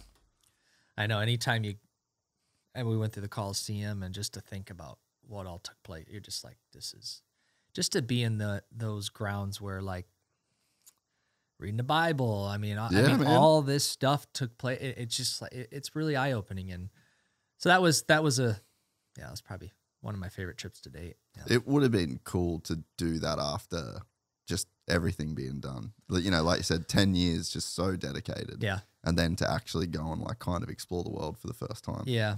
I was still in that, like, kind of want to just relax and enjoy life mode. So it was good. I actually got to do a little riding on that trip too, which when, at Tony's practice track there, and so that made it even kind of funner, and maybe just practice low key. But we went to Tony and Jill's house. They had just built their house right on the hill there, overlooking the ocean. It was beautiful, and we had to see their place, and they took us out to dinner and all the hot spots. So it was just and then actually, so a year later, both the girls were pregnant. Oh, at so the like, same time. Yeah. So like we were both there, kind of like, I think we talked about it, and then a year later, both the girls are. So we kind of reminisce about that and all that. So it was cool. Yeah. How cool was it getting to do the outdoors with him in 22? Like, it just sort of worked out that you guys both ended up doing it. Yeah, it was fun. He's just awesome to be around. He's a great guy, and he's funny, keeps the mood light. But yeah, I think it was cool to race with him again for sure. And did you guys find yourselves on the track together a bit? Not so much. He crashed in the first race at Fox Raceway. Yeah. And I remember he kind of banged up his hip a little bit. And then it just followed him around. Yeah. And then he round two, I think he edged me out. And then round 3, he did really good at Lakewood. He was really good in that elevation and just that track terrain. But I think it would have been a little, if it was on his turf types of dirt, he probably would have, But I think he was just enjoying it. I don't, taking it more low key, but doing a couple rounds, having some fun with it. Yeah. Yeah. He was the kind of guy, from everything I've heard from people that have spoken about him on the podcast, he was one of the guys that could detach. Yeah. And just go on the boat, just cruise, and everyone else was training, and everyone else was like, thinking they mentally, like they were going to beat him because he's off cruising around doing his own thing. But he seemed like the guy that had the balance. He did. I will say I had to take a page out of his book, because when we would go over there and race, because we'd be pitted out of the KTM rig, so I'd see him and we'd hang out. And Motocross and Nations and stuff. Yeah. And, the guy, he'd get off the track, go over the Red Bull rig, have a latte, and and lattes aren't bad, I'm not saying it, but but just the vibe. Crack a Red Bull during the day, a race. I'm like, and even just seeing him being able to detach, and I was like, I don't know how you do that. I wish I could do that. I don't know how to do that, but he could do that, which is probably why he got, I don't know how many years, 14, 15, I don't know how many years he raced, but I know. Well, I think he won 9 championships. Yeah, 9 championships, and however many, he might have been closer to 20 years if I'm not mistaken. Yeah, well, I wonder what, look up his Wikipedia page. Let's see when Cairoli actually. Yeah. Let's see when he did. Because it's so crazy as a fan of the sport, I've just been a lifelong fan of just watching every season from, 2000s to now. It's 25 years of just obsessively watching every single championship. And it's dude, Cairoli on a Yamaha 250 and 2002 or whatever it was, Oh, 2004. 04, there you was go. his debut. So MX2 debut in the 2024 season, 3rd place. Then he won his first title in 2005. But you think about the eras that he went through, man. Literally the first 4 strokes, he was on a Yamaha, then I'm pretty sure, and then he goes on the Rinaldi full factory 450 Yamaha, and then he goes to KTM, and now he's a Ducati. Just can span such a crazy long, that's 20 years. Yeah.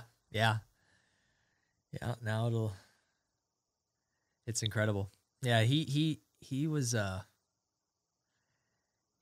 It's hard to get that balance, like you're saying. I don't know. He could do that. It's just a personality trait, though. It's got to be, right? Yeah, he didn't take it too serious, but he still took it serious and had fun with it and knew when to play. He worked hard, played hard, and he what was it?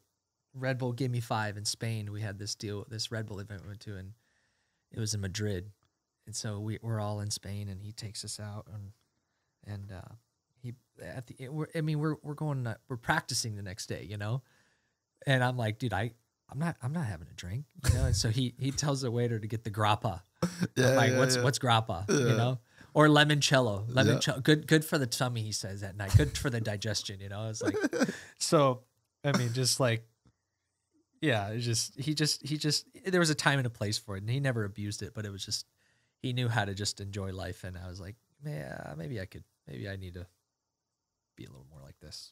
It's just funny the different personality types, but like how you can make it work. Yeah. You know, like I feel like I'm definitely I wouldn't say like I don't know, overthink is probably not the word to use, you know, but it's like a critical thinker. Yeah. But I think about everything.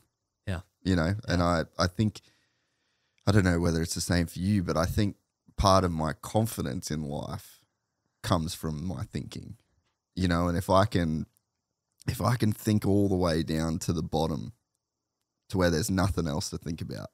Yeah.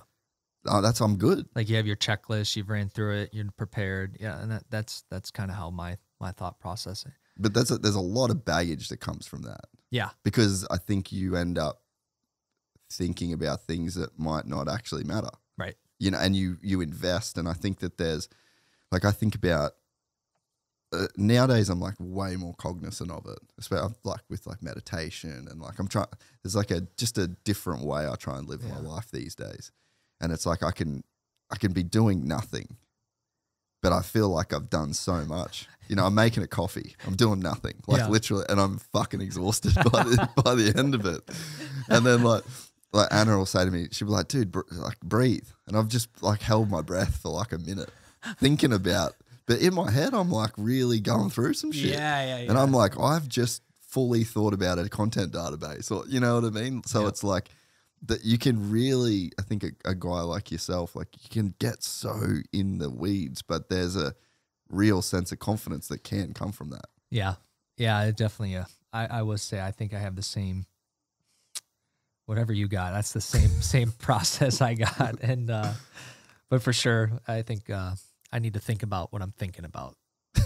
Sometimes I'm like, all right, let's redirect. And so have you gone through a process of that, like as you've kind of, especially like racing's done and you know all that sort of stuff's out of the way now, but have you like tried to get more of a handle on that process, or like use it more as a tool and cut it off when you don't need to? Or I think after racing, I kind of became a little bit of a dreamer. I mean, I always dream big, but like a little bit too much, I think. And I kind of like, all right, let's stay focused here. Let's like, what are you good at? What are your gifts, your talents, and how can you utilize that and benefit others? Like I really am trying to like more hone in on and focus it instead of just, you know, and, you know, not chase the selfish ambition type stuff, you know, but I don't know. I mean, I've definitely dreams, goals, all these things. I just try to rein it in. And, you know, I think now with kids, and I've gotten to a point where I've taken on too much at times, that I've like, all right, now I need to like backtrack and get more focused and efficient. And so, and now with kids, it's just like time just runs thin, you know, and you only have so much time. And so it's just getting more focused and not trying to do everything. I'm kind of in that mentality where I'm like, all right, I want to do something, but I wanted to get it done tomorrow. And I'm like, yeah, okay. And then that's not reality. So make a 10-year plan, start at year 10, work backwards and adjust that, get your goal. Like quit trying to do it all in a day, you know, like that's not healthy. So, but I think that's just being driven and excited and passionate and these things. But yeah. How did you think about goals versus processes in your career?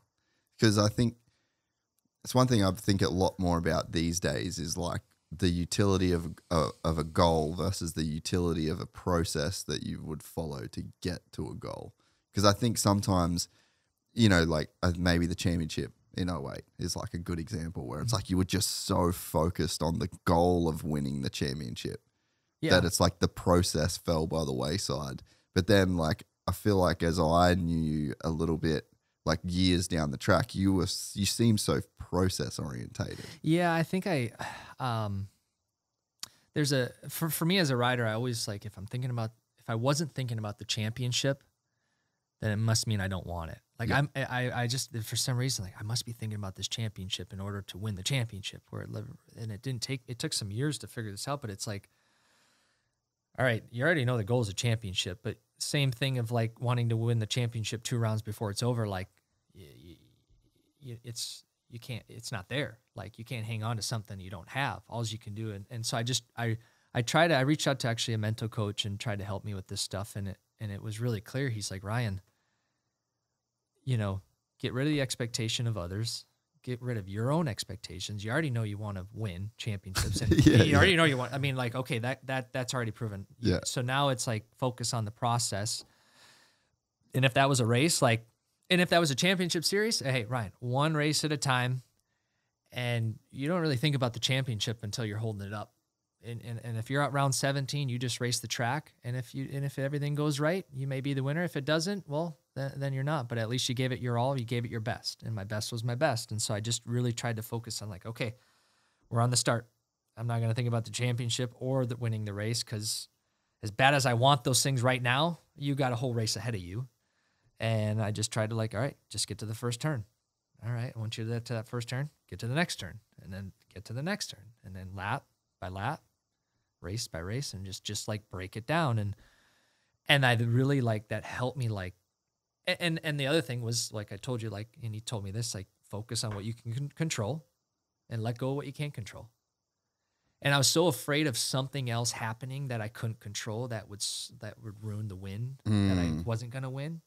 But I'm like, well, I can't control that. So what am I doing?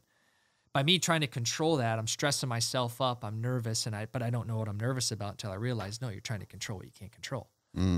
So I just try to focus on the process, and it's hard. It's easier said than done. Yeah, I was gonna say that takes a lot of discipline, though, right? It does, and I don't think it happens overnight. I mean, it's taking time you formed a habit of thinking about all these, So it's gonna like give yourself a little grace, like, and just keep working on it, I would say. But like, and that's what I did. But with little by little, and like, hey, when you go up to the line, don't focus on yourself. Don't worry about Eli Tomac. Don't worry about just race your race. And that was easier for me to like say, hey, you know what? If I got out front and I was, and I put out my hardest effort and somebody ran me down and passed me, well, at least I was giving it my best. And that really let me go, broke me free of the chains of being afraid to fail. Yeah. So I wasn't afraid to fail anymore, because I was like, hey, I'm giving it my best. And I was getting the most out of myself and my riding on that day, because I was 100% focused on myself and on the track. And this let go. It was kind of like, freedom. Yeah. Like being able, like, dude, my mind was so much more, had so much clarity because I wasn't trying to focus on things I couldn't control. Yeah. So sorry to drag that out. No. If that makes sense. No, I think it's, I think that fear of failure is like one of the gnarliest things for a human to overcome. Yeah. Like, I think that's maybe one of the most human things that anybody will go through. And it is on every single level of life. Yeah. Whether you're at the top of a Supercross podium or just some dude at like the lowest end of society and like trying to achieve something. Just overcoming that fear of failure. It is. And I think it's weird as an athlete. I don't think some people know. I think that they hide behind all these excuses. I did. I don't think they realize what they're feeling is they're afraid to fail. But once they realize it, I think it's,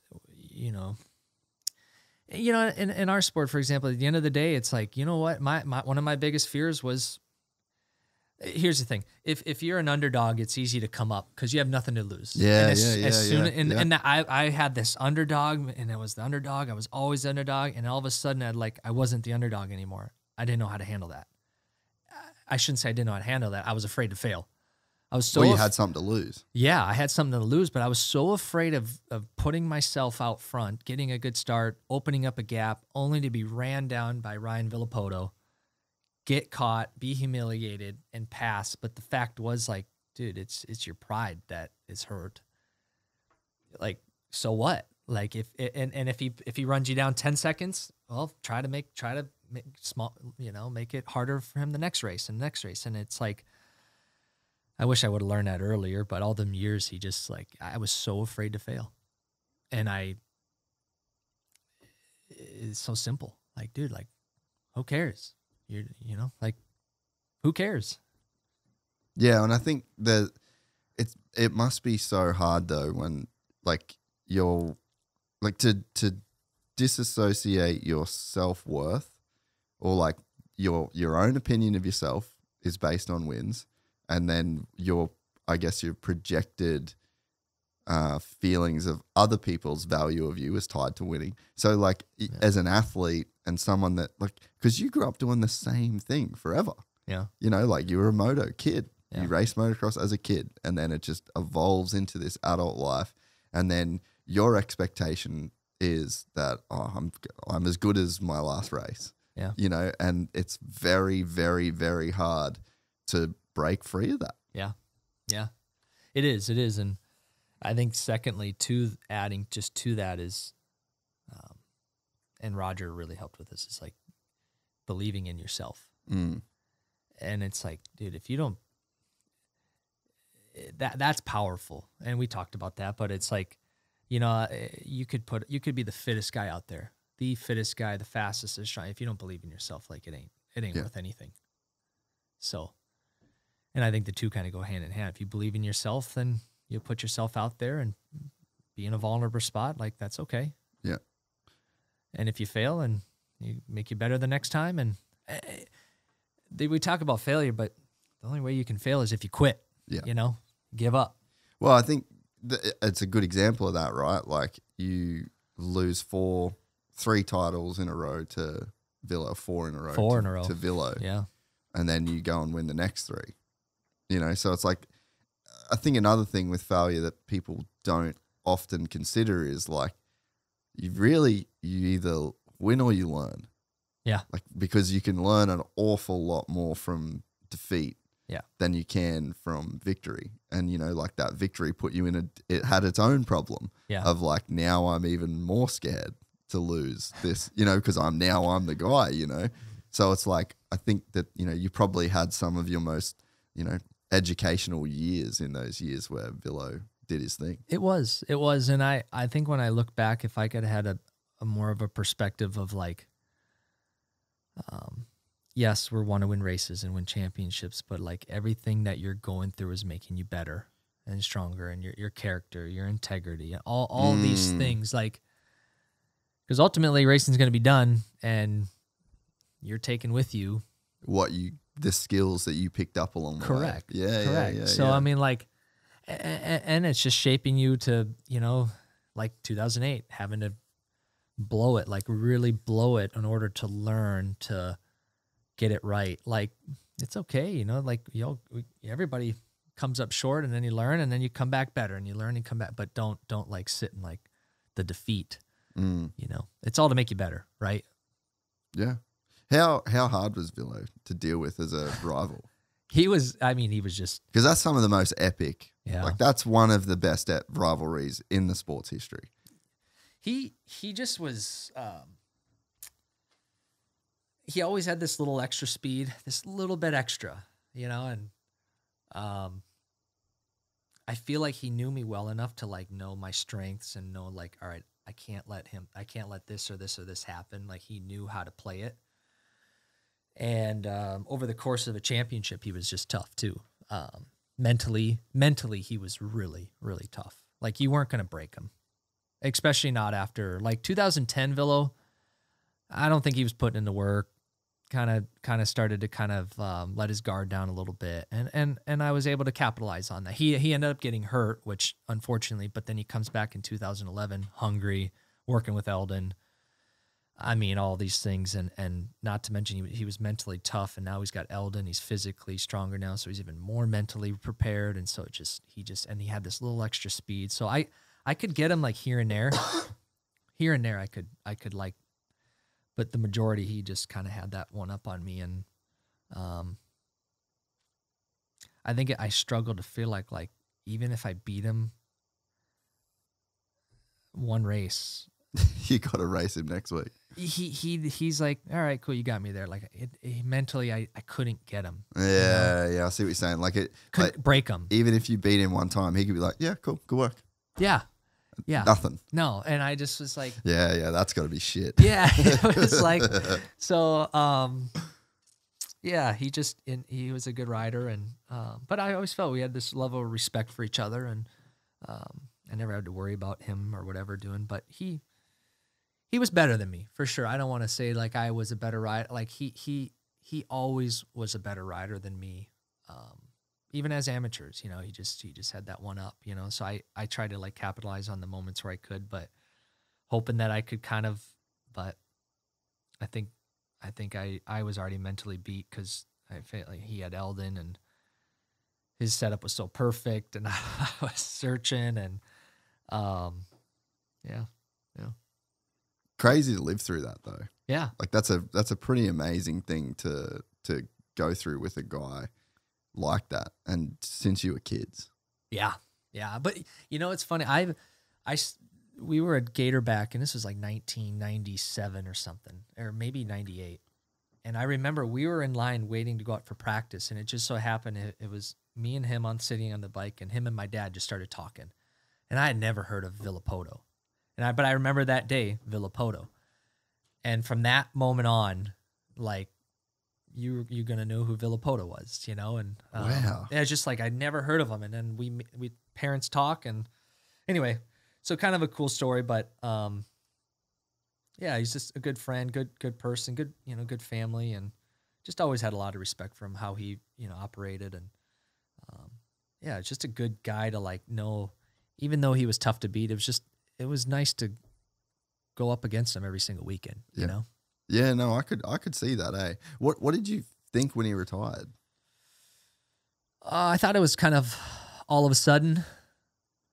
I know that he was, I think he was kind of, I don't know, maybe over it, like kind of like I'm done. I didn't think he was, I thought he was going to be racing outdoors that year, but I had already, he kind of missed a year at outdoors, came back, missed. So kind of was all of a sudden, but, it's what it was. Yeah. Did it make you think about retirement earlier, or just it didn't have any effect on? No, I knew I wasn't ready to retire. I mean, I wasn't even in my mind. I mean, I was struggling to win championships to beat him, but it's like, Yeah. But yeah, I wasn't there yet. No. Yeah, okay. Because yeah, you wonder, like, when you see guys around you, your era and your and you're like, hey, wait, what does this mean? Like, I just don't know if it affected your thinking at all. No, it was kind of I don't know, to know he wasn't going to be lining up anymore. It was different, Yeah. and then you got a guy like Kenny who comes in, that's why you can't think, all right, this is outdoors going to be easy. And Yeah, because there's just always someone else. Yeah, Kenny moves up, and Kenny's, wins the outdoors that year and edges me out for that. And it's like, well, geez, so it's just once that guy leaves, you got another guy coming, and it's just like, that was the one thing I learned, as you can't underestimate anybody. If you do that, they'll surprise you. And then you're not in a good spot. You're not prepared for that. We can't do a race like the Gypsy 500 or really anything dirt bike related without first making an online pit stop at motosport.com. On our YZ250 project build, we went hard in the paint for everything from our Pro Circuit pipe and silencer to our boys and reeds and everything in between. The same goes when we're getting ready to take on a huge challenge like Royal Vets last year at Glen Helen, and the Gypsy 500 is no different. To prep for this insane event, we need to kit out our 4 Stark Vargs with moose tubes, hand guards, and some super soft grips, as well as our sag tool and more. To get your bike or body ready to race or ride in 2024, motosport.com should be your first destination. They have the biggest range, the best deals, and no one has more reliable shipping or better customer service. Motorsport makes it possible for us to make our crazy ideas come to life, and they can make it happen for you too. Head to motosport.com to kickstart your riding season. Yeah. How was being teammates with Kenny? Because that was one of the rare times in the sport where like 2 of the top dudes were side by side, and like long histories with KTM. And I'm sure it would have been different because he had like the whole Euro KTM thing. So there's like probably a whole different dynamic there. Yeah, that was we got along. Like there was respect there. Definitely there was moments of like, hey, like we're competitors and we aren't going to talk as much and this and that. It's just what it was. But there's always that level of respect, and he was nice. It was hard to accept for sure. I'm supposed to be the guy. He's coming in. And if we're honest, KTM's been looking to me to not just win outdoors, but they want the Supercross championship, you know? And so it's like, now it's like you have this threat, but it's like, okay, it's what it is. Ryan, you just got to go do your job. And he edged me out, and that was hard. He didn't stay at KTM though. He ended up going to RCH. But it definitely didn't help with my relationship, how things were going with KTM at that time. So that was about like the tougher time at KTM. Yeah, because we had 12, didn't get it right. We won the outdoors, but like we wanted the Supercross, and it was a good year. But then 13, that was a really big struggle, just all year long. Was it bike mostly? A little bit of bike myself. I mean, just I can't blame it all on the bike. I mean, for sure, we were trying to find the setup and just dealing with stuff we couldn't. It was harshness and then in 14, that's when Jim Anderson came on, and with the suspension, he really helped us get us dialed in, and I think we were really competitive. You know, that year we had a little bit to go yet, but big progress, and so. I mean, I had been coming up short, and then Kenny leaving, and it was just like, even in renewing my deal with KTM, it was like, I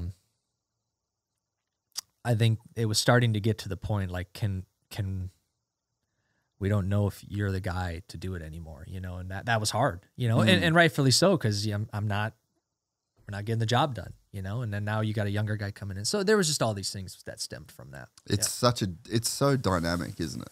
Like there's just so many pieces and like moving parts at play. Yeah. That, you know, a lot of people, they just don't see that behind the scenes. Like people probably never thought that KTM doubted that you were the guy, you know? Yeah. No, but it's racing. I mean, it's performance, and it's what it is, you know? You're expected to win. I mean, we have friendships and relationships, but we know the goal. Yeah. So if you're not doing the job, then we can't pay you for nothing. We don't not pay you as much or something. So. Yeah. Anyway, but so his retirement was definitely a little bit of surprise. I was around Kenny a little bit that time, and how did you feel about, like, were you in his head? Was he in your head? Like, did you feel like there was any of that going on? I think we wanted to be the better of the teammates. And it was just more competitive. I don't think Kenny had games. I think Kenny's more of a jokester at times and funny, and he'd throw a little cracks in here and there, but it wasn't ever anything head game wise. No. Yeah, because I get the feeling that you were harder on him. You were hard for him to deal with than maybe you would have thought. Like, I think that I feel like you got to him in a way. Like you had your consistency and your maturity, and like I think you had a lot of like qualities about you that maybe got to him like more than you thought in a way, you know. And he told me, like in 2009 when I went to race the Des Nations, he was in Italy. I think he raced for Germany he was really young kid. And he was like, he looked up to me. That was his first one. Yeah. He was like, I was like, he kind of wanted to be like, you were Ryan Dungey. I was like, well, that's cool. So I think he had maybe that dynamic, kind of like me and James, like, dude, I looked up to this guy you're telling me I got to go out there and beat him and not, you know, like, but really beat him. That was probably a little different. So I think for him, maybe there was a little bit of that, but there was one moment, I forget, it was, we were at the test track and it was going into the 14 season. And I had put on a little weight. Not that I put on a lot of weight, but I had a little bit extra on me. And we were at the test track. And he's like, put on a little weight there, fatty, you know? And, dude, I remember thinking, like, dude, are you freaking kidding me? Like, do I get mad at this? What do I say? But if you know Kenny, it's like he just says it how it is, you know? Like, so it wasn't no offense. But he was fun. He was a fun teammate. He was good to have around. And good guy to be around, but we also had to beat each other. So yeah. No, I just remember like you coming up in a lot of conversations, and I'm like, huh, yeah, like what do you think about this guy so much? You know, what I mean? Like, what's actually going on here? Yeah, we're really good friends now. He actually He's the best dude. He is, you know, and we get to talk and spend time, and he's got a good heart, and just him and Courtney, good people. Well, I think I think you were probably provided like a pretty good example to him of like a guy that was racing, that was like very family orientated, and you know, like once he got with Courtney, like he really like that. Yeah, that mentality, I think, like kind of rubbed off, you know. Yeah, no, he really started coming on strong for sure, and he's still going at it, which is cool to see too. Isn't it crazy how good he still is? Yeah. He was. I remember when I was in 2010, and he was 15. I think his first GP win was 15. You know, but he's been at it for a long time, which is cool. He's good guy. Must have been hard to be again at like test tracks and stuff, and you're the Terminator doing the laps, just business bit, and then he would just be fucking around. Yeah, and like I mean, you remember the glamour strip we did in like 15? Yeah, I want to say you were there. Yeah, that's right. Yeah, and you know, you guys come in, and Kenny is just sending shit, and like I just looked at you, looking at him, and I'm just like, bro, like, how does this feel right now for Dunge to just be like out of like fish out of water? I don't think you'd ever been in the dunes like that. No, and Kenny's just just feeling it, and I'm just like, oh my god, this is wild. Yeah. No, we flew over there in the helicopter. That was as much time as we spent like together. Wow. To that year as just being, but yeah, I didn't want to get hurt because out in the dunes, you know, I was like, I'm good. I'll just play it safe. And Kenny's just sending having some fun, which is awesome. Yeah. It just, that really speaks to the dynamic, you know, like he just, but I think that's where, what I'm saying, like head games and stuff. Like, I think he would almost like try and use those moments. Yeah. To be like, look how much better I am than you on a dirt bike. Yeah, he wasn't saying it, but he was saying it, you know? You hit it on the nail. He was good at like, without saying it, like I'm here, but I'm not saying it, but I'm saying it. Yeah. Watch this. Watch. Yeah. He had those moments, or like he'd come up one time and like, track's kind of easy, huh? And I'm like, now I know you're messing with me, dude. Oh, that's so good. Anyway, no, it's good. Good racing. Dude, the James thing, like, there was one thing I said in the first podcast actually, but when you look at your career, the only gnarly dude you didn't race was Ricky. Yeah. From the modern era. Yeah. Like, that's the cutoff, right? You didn't race Ricky Carmichael. You raced James Stewart. You raced Chad Reed. You raced Ryan Villopoto. You raced Ken Roczen. You raced Eli Tomac. You raced everybody. Yeah. Yeah. We had a long list of guys. It was just like that mesh, right? So you had some dude at the end, some dude at the start, one guy in his prime, you know, a couple guys in their prime. Like, you just faced everyone, dude. Yeah, it's crazy to think about how many riders you can go up against in 10, 11 years, and every championship being different, mostly a different rider each time. What was it like to be racing James? Because I think he was, like you said, the one guy that you just really looked up to, and you guys had some insane battles. Yeah, James was that was a tough dynamic. Like, so we spent a lot of time together in 2008, and I really felt, because you were training at the Ponderosa, right? Yeah, so we spent our weeks together, and the longer I spent there, the closer we got, friendship. Because they are amazing people. Yeah, no, I mean, just the nicest people. If there's one, people I owe credit to for my career, like, it's them as well. Like, that year I got to spend with them and the family, and Big James, Little James, Malcolm, and Sonny, all of them. But I just got to be around James a lot. We'd go play golf. I think we played golf like 10 out of 14 days on a 2-week break that way. We just were, we didn't even ride. We were just golfing. Bay Hill? Well, just in Florida. Yeah. But I don't even know where. It was all over the place. We had a different course every day. No shit. I said, James, are we riding today? He's like, no. It's like, what are we doing? We're going to play golf. It's Like, okay. We did that yesterday. And we're going to eat pizza. I was like, okay. And we're going to drink a soda. And I'm like, all right, I'll drink a soda. So like really kind of broke down that seriousness. It was just good to be around him. But a couple years went by, now we're racing each other. And it was kind of unique because like that's when the Nike boot came out.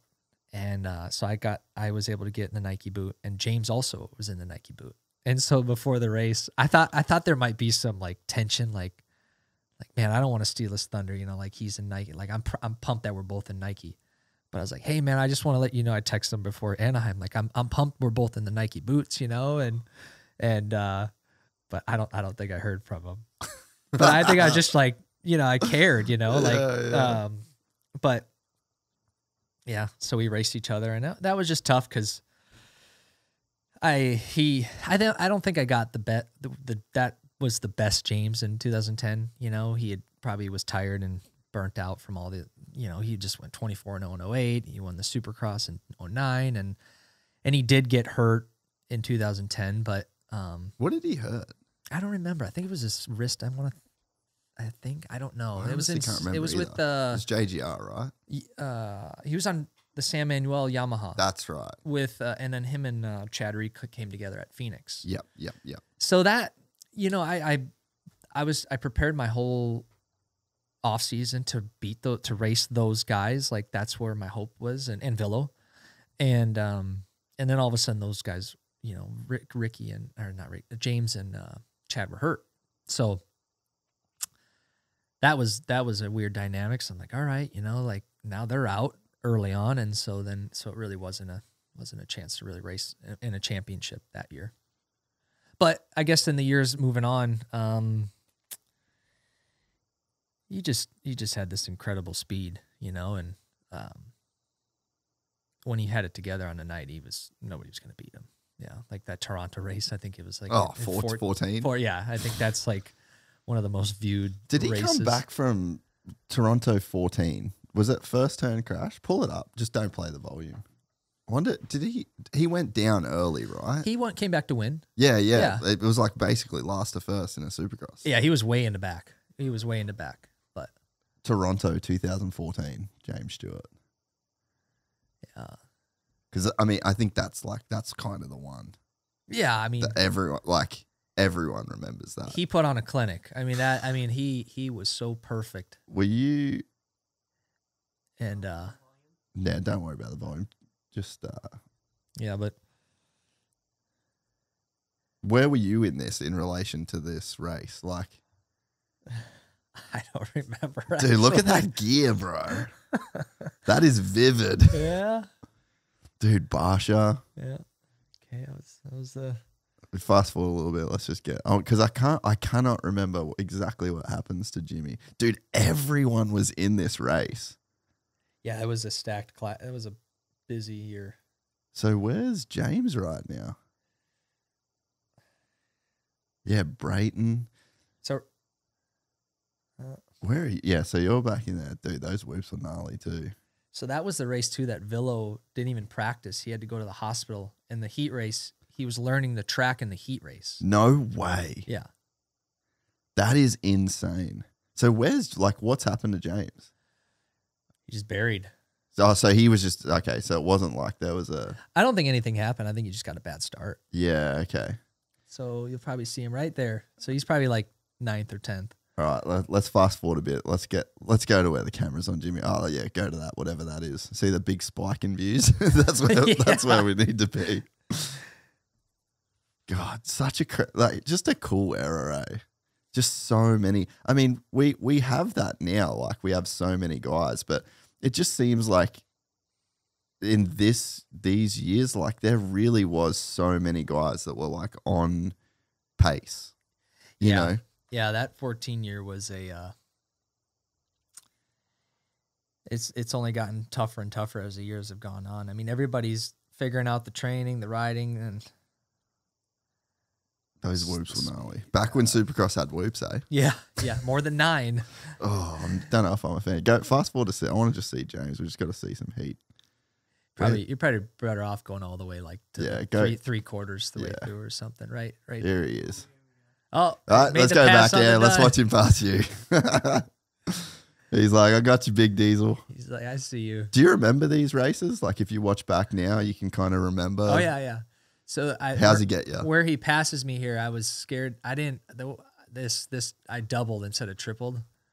It's like, yeah, I'm not. I was afraid of getting bucked over the bars. And he just did not care. Not Stu.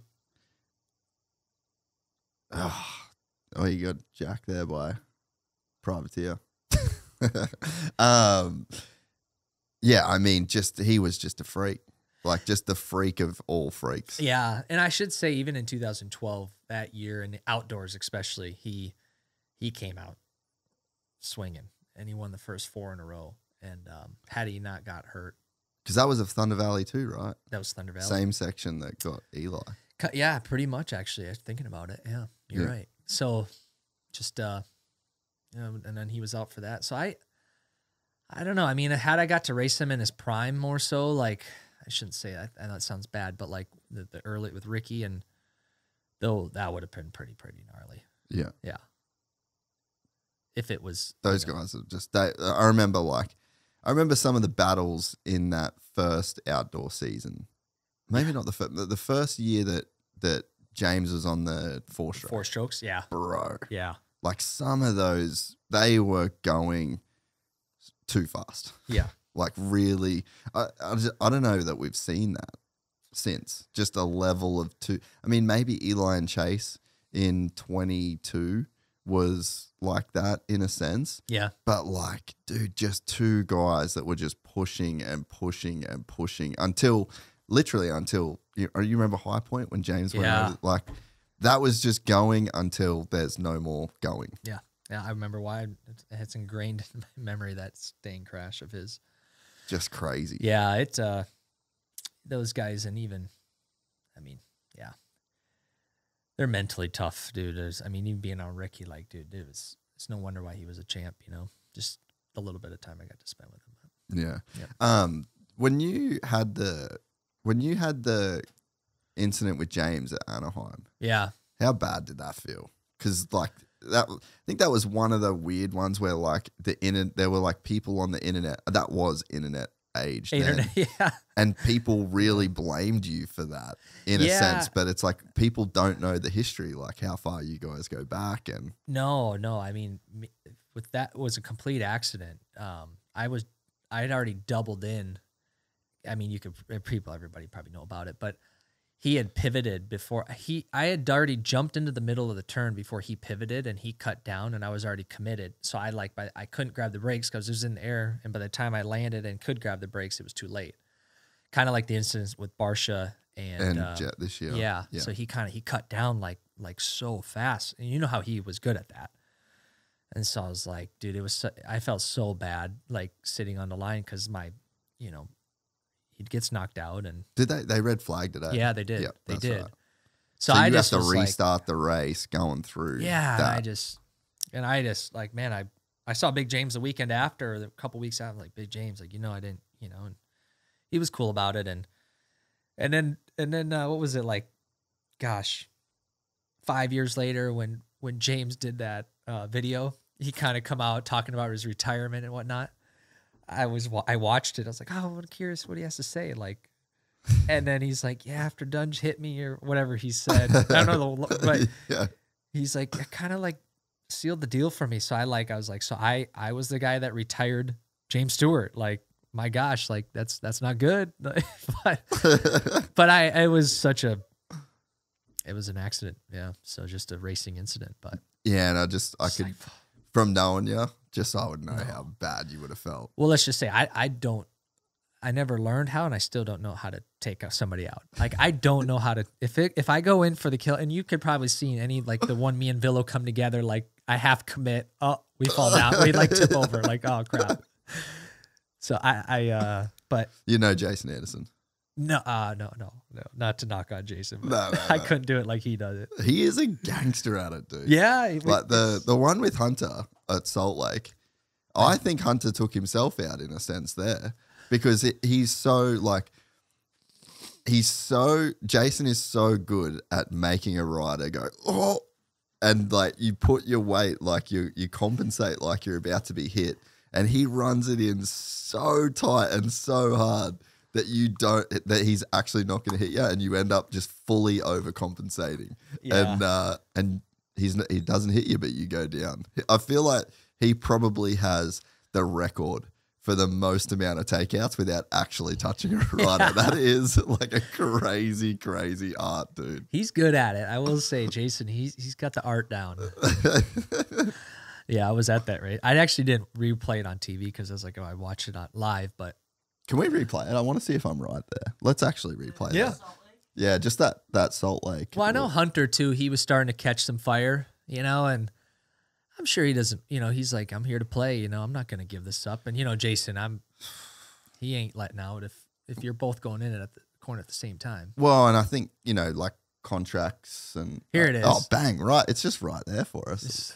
Let's see if I'm right. Because this. I'm curious here. I did not. All right. So does he hit him? Oh, he tried to block it, but. Yeah, so it's like he doesn't hit him. Like, does he actually touch him? It looks like he hits his foot. But so this is like one of those ones where it's like you think you're about to get hit and you just. Oh, Jason kind of gave him a little touch. Go back. Yeah, you can see his throttle hits it. Like, yeah, okay, I'm wrong. He throws it into his boot. Oh, yeah, I'm going to little. Oh, yeah, he does. Banked off him. Yeah. Okay. Yeah, there was contact. I was on the other side of the stadium. But, man, he hit Hunter like 5 times this year. Yeah. Have you seen the compilations? I think Hunter's had enough. Yeah. I mean, hence what he did at the end of the kind of cost Jason a podium, I would almost argue. Yeah, 100%. But I think so Jason did that because he's like, I'm just getting a podium. It's the end of the season. He's got some, he's like, I'm getting on the box. Hunter got on the box the weekend before, and he was like, no, sorry, bro, but I'm actually getting this 50 G's. All right, I'm doing this. And it cost him in the end. But I love that rivalry between those boys. Yeah. Like 2 brothers, the most badass dude in the sport. Like Ando is the guy that, well, even his Instagram post after it was like, oh, well, I'll be the villain if you want me to. Yeah. And it's like, that is the perfect rivalry. I suppose him and Jet had that interaction. I forget about that earlier in the year. Yeah, so got beef with the Lawrence brothers. Wait, what? Hey, if you're somebody that wants to have or is comfortable with having beef, have beef with the 2 biggest stars in the sport. Yeah, no, I mean. That's good views right there. It's like good or bad, bad publicity, good. How do you say that? Any publicity is good publicity. Yeah, there you go. There you go. Yeah, I was surprised actually that Jet almost got him fired up and was like almost wanted to take Anderson out. Like, so it's almost good he made that mistake. And then Jason got back by. The level of anxiety that I had when he was in front of Ando, I was just like, oh, bro, this is not good. No. Like, this is a Cooper Webb championship scenario right now. If he rips your, like, brakes off, like, that's going to be a problem. Yeah, I mean, spokes, brake, all these things. Like, it's very well. Yeah, I was like, man, don't flirt with that. But I think it worked out good because he made the mistake, and then Anderson was like, all right, I can't really do anything now, but.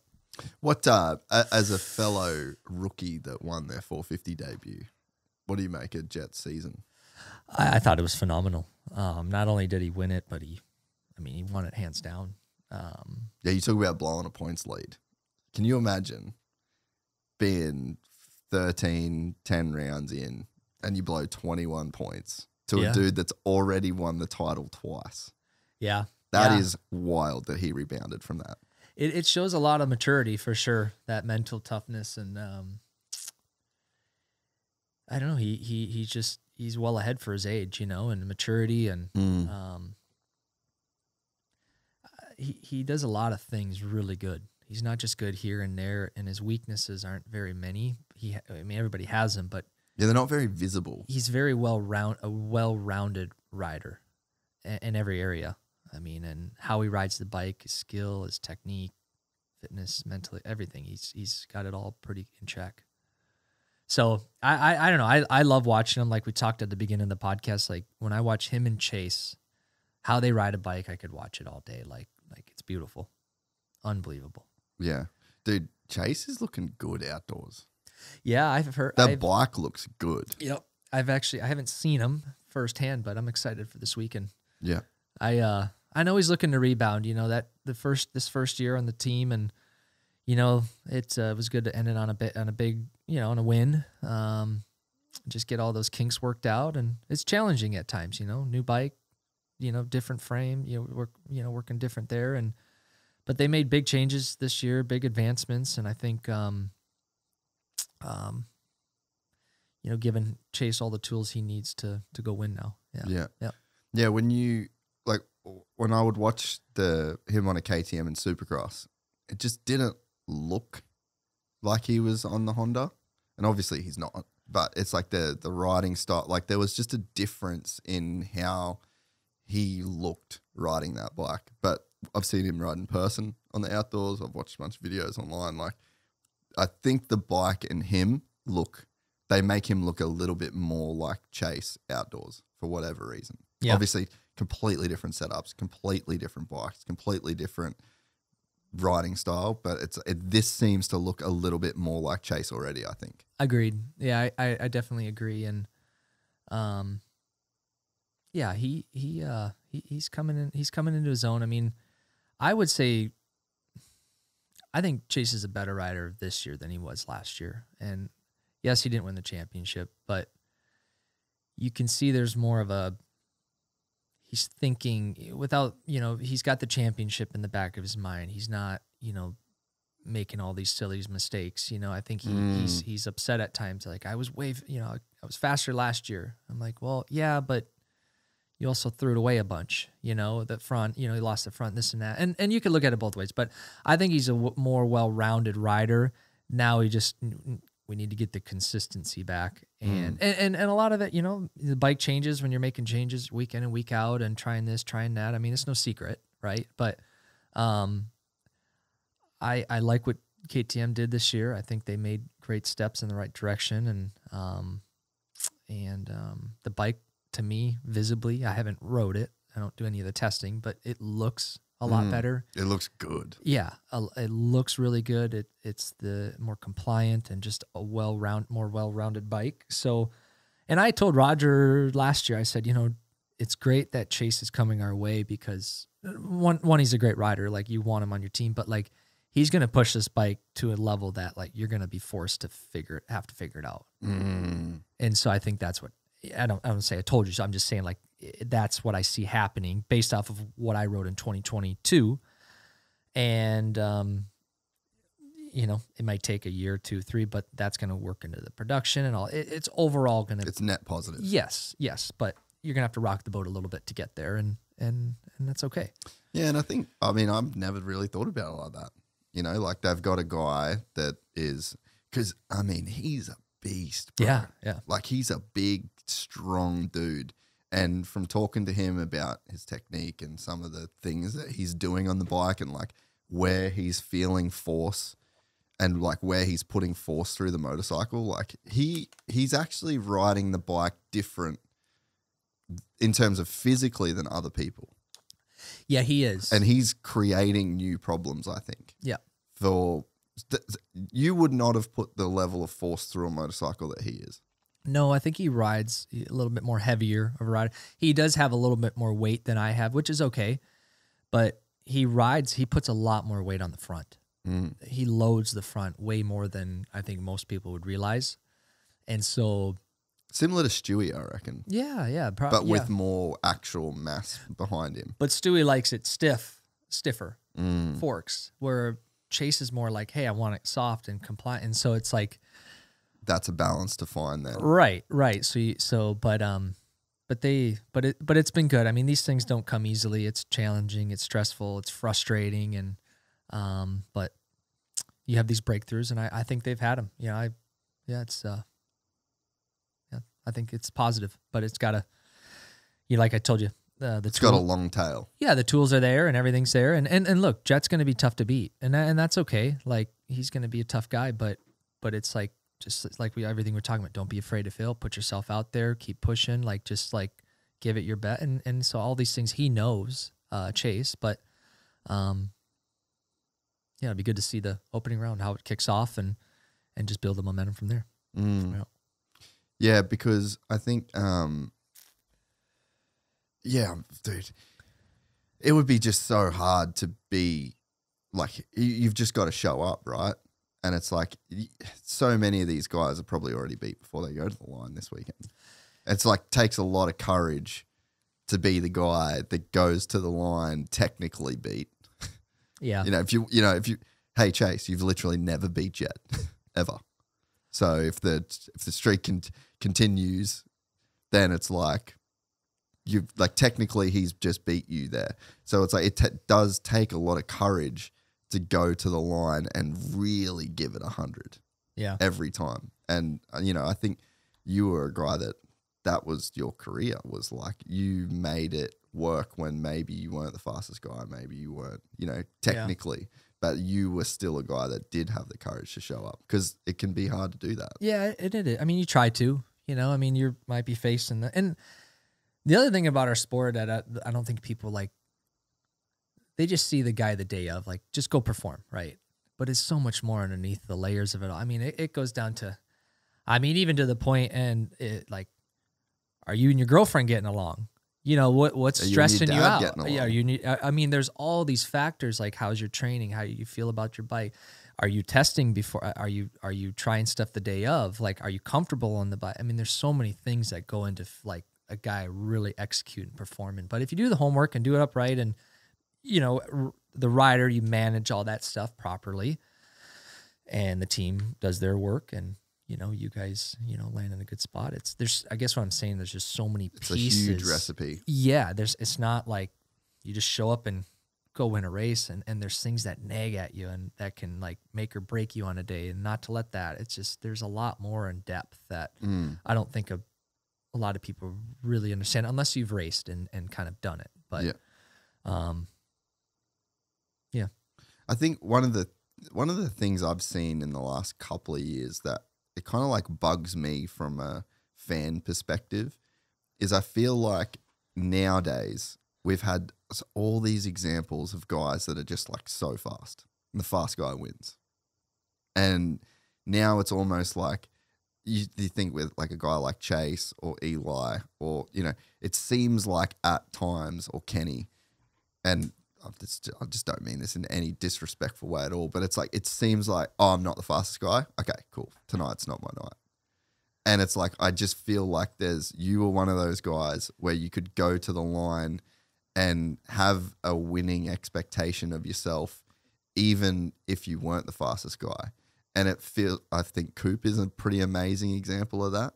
But it's like, I don't know whether you think the same or if I'm off base, but it's like, I feel like that whole mentality of like, I can win this race no matter what. It seems like that isn't as prevalent in the sport nowadays. Yeah, I see that sometimes too. I know what you're talking about. But I guess as a rider, like, I don't, even if I was a second off, I still like, I had to go to the line. I shouldn't say had to, but like, I went to the line still believing like I can win. And if it's not my night, it's not my night, but at least I'm going to go out there and try to win. I don't know how you would not do that. Yeah. And yeah, I don't know how you would not do that. Yeah. But I just think, it feels that way sometimes, to where it's like, if I'm like you can see the nights where, for example, Kenny, it's like, he just goes, this is a night I can win. Yeah. And then he'll do it. Yeah. And then it's like you go to another and it's like, no, this isn't, I'm not the fastest. I don't feel it. But it's like, hey, did we forget about all of these people that have just won? Like, every time Ricky went to the line, he wasn't the fastest against James. Yeah. Every race that Chad won. Yeah. Where he was against James or Ricky. Like, I mean, there's not many times where Chad would be like, I was straight up faster than James and Ricky, but he beat him. Yeah. And it's like, there's such a huge part of the sport where like we have these champions that did that. Yeah. And it's like, I think there's this era where it's like, if the bike's not, the bike's not perfect. But then you look at like a ride from Coop in Seattle. One of my favorite moments from this Supercross season was Ricky Carmichael saying that Cooper Webb had arm pump. Yeah. Remember he called that? Yeah. You could see he was right. Yep. I couldn't. Yeah. Like, I didn't see that the way Ricky did, right? I personally didn't pick up on that right away either. But then after he said that, I was like, he's right. Yeah, I could see it. And how fucking cool is it that Cooper Webb won that race? Yeah. With that level of arm pump. And once Ricky called it out, it was like, dude, he's hanging on for dear life. Yeah. Like, he is barely out there. And if he didn't win that race, he would have got 6th.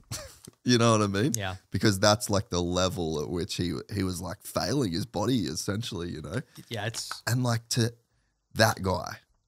And I think that there's all of these guys are capable of putting in those performances, you know, but it's like there's obviously like a gnarly mentality, and just Coop's that guy. Yeah. You know, Coop just has that, and maybe it's because he spent his whole life not being the fastest that he has this like database to pull from of like, I can still win even when I'm not the fastest. Well, I mean, and too, I think you have to believe that you can, if that's your goal, if you're a championship contender, right? Like, I think you have to believe if you don't believe you can win, I don't know how to put it, but it's like it's kind of like a betrayal to yourself. Like you're like, I don't know, you don't believe in yourself. I guess I just don't think you can go to the line without, you have to believe you can win. And even if you're not the best guy that night, even if you're a little off, because the thing is, the track changes so much from practice to the race. As far as like it's destroyed in practice, and it does get rough in the race, but it starts out smoother, and it's like you're not as far, you know, you can bridge that gap or get a good start. And even the fact that the guy doesn't get a good start, that's faster than you, he's buried in the pack, like you're out front, like put yourself in a good, like you still have to believe you can win. And if you don't, then it's like the beginning of the end. Yeah. Right? Yeah. As far as being a championship contender. Yeah. But yeah, I don't know, it just seemed obvious this year in more sense, you know, more than it was in years past. And like, I come from your generation. Yeah. You know, like I come from the dude that wasn't the fastest like how many times did you qualify fastest at? Not a lot. Not a lot. I don't know, but not a lot, yeah. You know, that's I come from that era. Like, I watched your entire career of like, you could never count you out of winning races or a championship, you know? And the one I should say too, like a lot of people base off of one lap. And what I noticed, like, and don't get me wrong, these guys are speed, but this is like a one lap, all out, high intensity. Like, you're not going to do that for 20 minutes, you know? So I was always the guy, I always thought like, okay, that lap that I put in, I could do that the whole race. Yeah. Where the lap that these other guys, I was never a sprinter or speed. That's never was my strength. So I had to rely on like endurance, but also like, okay, if it wasn't, you know, if it was going to be a little bit below them, could I, you know, like make sure that intensity is high enough for the length, for the time, that was going to be hard for them to maintain if they came out of the gate swinging. Yeah. Yeah. No, and that's where I feel like I could maybe catch Villo off guard sometimes. Yes, because you'd still be there. And he knows, like, man, if I just, you know, take it a little bit easy now, I'm gonna be right on his tail. And you know, he learned that from me, in which he didn't let that happen again. You know, so. But you know what? Now that you say that, you cooked him. Like, honestly, like, wow. Did you listen to the podcast with him? I didn't. No. Oh, so we were talking. He's just like, dude. He's like, I could just never fucking chill, ever. He's like, the entire time that I was out, and I think he kind of referenced even to these guys nowadays, where he's like, nowadays, it's not the same dude in second every weekend. But he's like, if I made one mistake, Dungey was right there. Yeah. Every single race. And just for year after year after, like, you did eventually break him, you know, because he's like, I'm over it. Like, I was over dealing with like that level, just knowing that the guy that is going to be behind me every time is like right there. Yeah. I guess putting it that way, maybe. Yeah. No, it's good to know. Yeah, maybe you did finally get to him. No, it's nagging when you got a guy that you just like, gosh, like, and like Eli was that last year in 17, and that was 1 year. But and not to say he was second, it was just more like when you have that guy and you can't figure it out. And Villa, he wore me out, dude. Like those 4 years were so stressful. Just like, I'm over it. Like I'm sick of getting beat. Like it's just like you want to like just throw in the towel, but you don't. But man, I think it's underrated what you endured. Yeah, dealing with Villopoto for those 4 years. Like, man, he was just like, for you to just rock up and just stay on the program and just to keep doing your thing, like through those years, like you dealt with a freak. Yeah, it wasn't easy. I mean, if you're winning, everything's great. If you're not winning, second might as well be 10th. And it's sad because if you were a little kid and everybody said you're going to be getting podiums at races, like you'd be like, you pay hundreds of thousands of dollars. Are you serious? You don't even think about the money. You're just like, you're pissed off that you got, you got second. It's great, but it's like, well, yeah, but this is what. Yeah, but I want. lost. Yeah, we still lost. Like we're not leaving. Like it's okay, everybody. We'll try it. But you get to set this like bar now, and it's like, well, you're only happy if you win. Yeah, I shouldn't say only, but it's like you. And he edged me out a lot. And I was just like, yeah. Wild. Yeah. But so I wore him out, but he wore me out too. So I wanted to ask you about a couple of cool things that you did in your career that not a lot of other people did and no one did. The Target deal, the Nike deal, the Wheaties, ESPN body.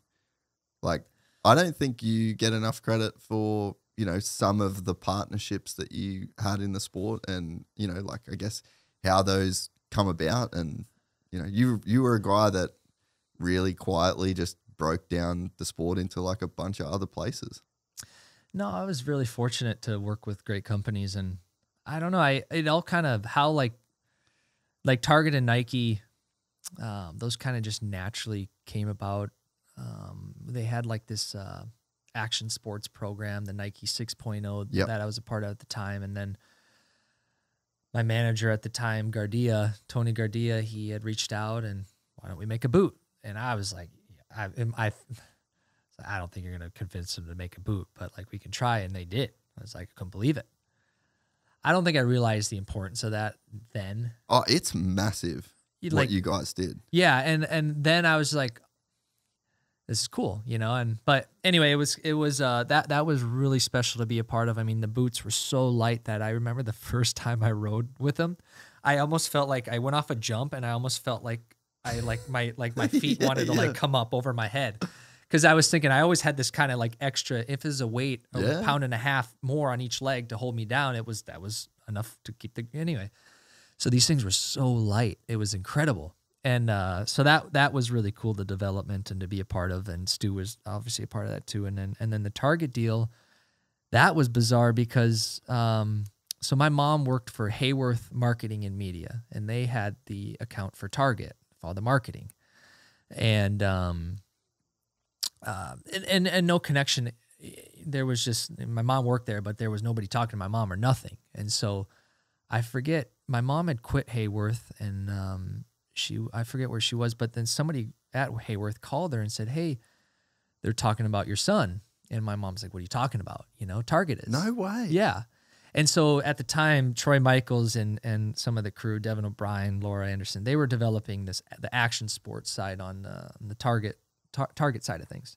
They had Sean White as their, and a couple, the skier. Nate Adams. Yeah, they had Nate Adams. Yeah, they already had Nate Adams. And so like they called and like, hey, so that, I mean, how that worked out. So we did a 3-year deal. I flew back to Minnesota. We signed, went to Sushi, signed there. And then, is Target a Minnesota company? Yes. No way. Yeah. And so I jumped up to the 450 that year in 2008, just for a couple rounds. Had to, keep myself from going crazy after, all the stuff happened. And so, that Minneapolis was actually on the stop. So it was cool. We signed, I think it was like March 13th. I remember to this day. And then we raced on the 15th of 2008. And just surreal. I mean, and it was cool. Did it hit you at the moment, what you did? Yes and no. I mean, you're so just busy trying to, I mean, you got to remember I was through a championship away and I'm getting signed by Target like why does it, same deal. Like, I don't deserve this. Right. But I was just trying to like get my results, and it was cool to have these things, and having these couple things were cool too, because it just brought confidence. Validates you in a sense. Yeah. Like I needed that at that point in my life. Like I was lacking it. And that just just solidified things and brought a lot of confidence, and to be a part of something and it was always a goal of mine to just like, I wanted to come into the sport and leave it better off than I came in. And I just, for whatever reason, that just stuck with me. And so now I get to be a part of these companies and do bigger things like this. And then obviously the SB thing was really cool. And 2010 we got it, but I mean, like we didn't win it. And even in 15 and 16, I'm thinking I ain't going to win this thing, especially in 15. I'm like, oh, that's great. We didn't even go to the ESPYs because we were like, well, I've been there, done that. Really? But well, Millville, it's like right in the middle of the season. And it's like, oh, I've experienced. Maybe we'll go next year if we get the chance. And we won. And I was like, holy smokes, like, no way. And so that was a cool moment, and just cool to kind of get that outside. Our sport's tough to get that outside coverage. But I think it's getting there. It's breaking through in the TV packages and the sport coming together. And so it's working in the right direction. So anyway, it was fun to be a part of these things and get to experience them, and just work with great people. And I wish things would have went. I was with Target basically my whole career, all the way through 2017, and I wish Nike would have been different, and we could have, but they ended up. They just shut the whole program. They shut the whole program. We were working on another boot at the time, and I think budgets and these things and corporations. Well, 08 was. No, this was. How long did that go? This was 2010 was we started testing in 09, and then 2010 was the first year in the boot. Yeah, and then we raced that through 2013. Yeah, but they were like kind of tough economic times though. Yeah. I mean, I think they had a lot of projects, and I think they just, all right, we need to zero in on. And it's. I mean, you have shareholders, like what's making money, what's not. Motocross. What is motocross? Well, yeah, I think they had thoughts about rolling it out to the public, and dude, they would have crushed it if they did. Yeah. I still to this day reach out and, you have any thoughts? A couple years ago, but I think everybody's kind of moved on from it. But it was good, the boot. Oh, it was awesome. Really. They were like very, shouldn't say, they didn't last very long. I mean, I'd put a pair of boots on, and the carbon fiber piece would crack the first moto, but I mean, they had boots after boots after boots. I mean, my garage was filled with 200 pairs of Nike boots. I mean, these things were everywhere.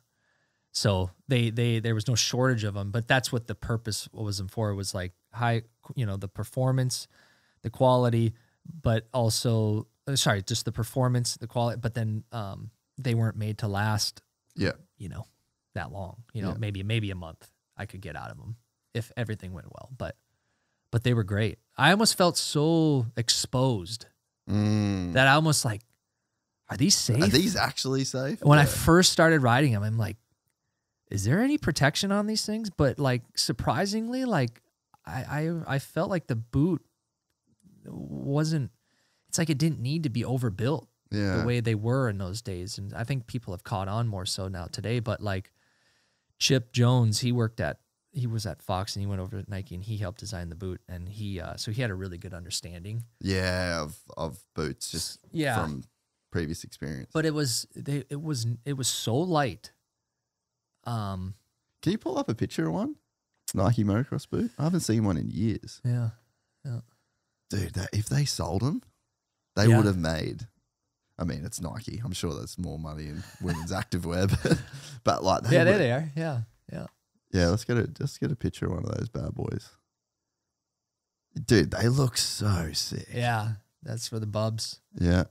Yeah, I remember seeing him at his house too. I never actually picked a pair up. I never wanted to like actually touch them, but what was different about them to like a normal boot? I mean, obviously like the weight, but like, is there something that they were doing different? Well, our feet were, they took, I don't even know mold. The mold. So we'd step on a scanner, it'd show. So we had a perfect insole it was made to fit our feet. That is incredible. Yeah. So it was just, it looks like it's kind of like. It's a Fox buckle by the looks. Yeah, I don't know that, but at the time, but yeah, just super light. And then they rounded the edges, so like they really formed the bike. And so like if you look at the inside of the boot on the very right there, see how it's completely flat? Yeah. You could get such good grip of the motorcycle with that completely. So there was no bulging out and coming and taking your pieces of, parts of your inside heel away from the, so you just had like such a good grip on the bike, which is even better too. But anyway, yeah, all good. All amazing fun those things. Yeah. Things that I would have never looked for in a boot if I was like, hey, let's make a boot. Like, well, because you kind of don't know, right? No, I mean, like you just always want the same thing. They weigh this much. They feel like this. Yeah. It's just at that time you were like, well, where are these? Yeah, super cool. Yeah. I mean, it's wild to just be a part of something like when you're at that level that you're at. Like you're riding a bike that no one can have. Yeah. And you're wearing boots that no one can have. Yeah. Like you kind of living in this like weird place where it's just like things are just so to you, and then you get to the point where you do it for long enough that that's just, you don't know any other way. Yeah. Like a stock motorcycle, what is that? Yeah. You get spoiled really quick. But cool, like it's just cool how far, like how deep the rabbit hole goes when you're just so focused on performance. Oh, it's the little things. It's really is. But it's just cool to know that they were that good. Yeah. Because no one knew. No. When they came out of the gate, like, honestly, I think I kind of doubted at first. I'm like, when I told you, put them on, I'm like, man, do these guys know what they're doing? Like, but they knew what they were doing.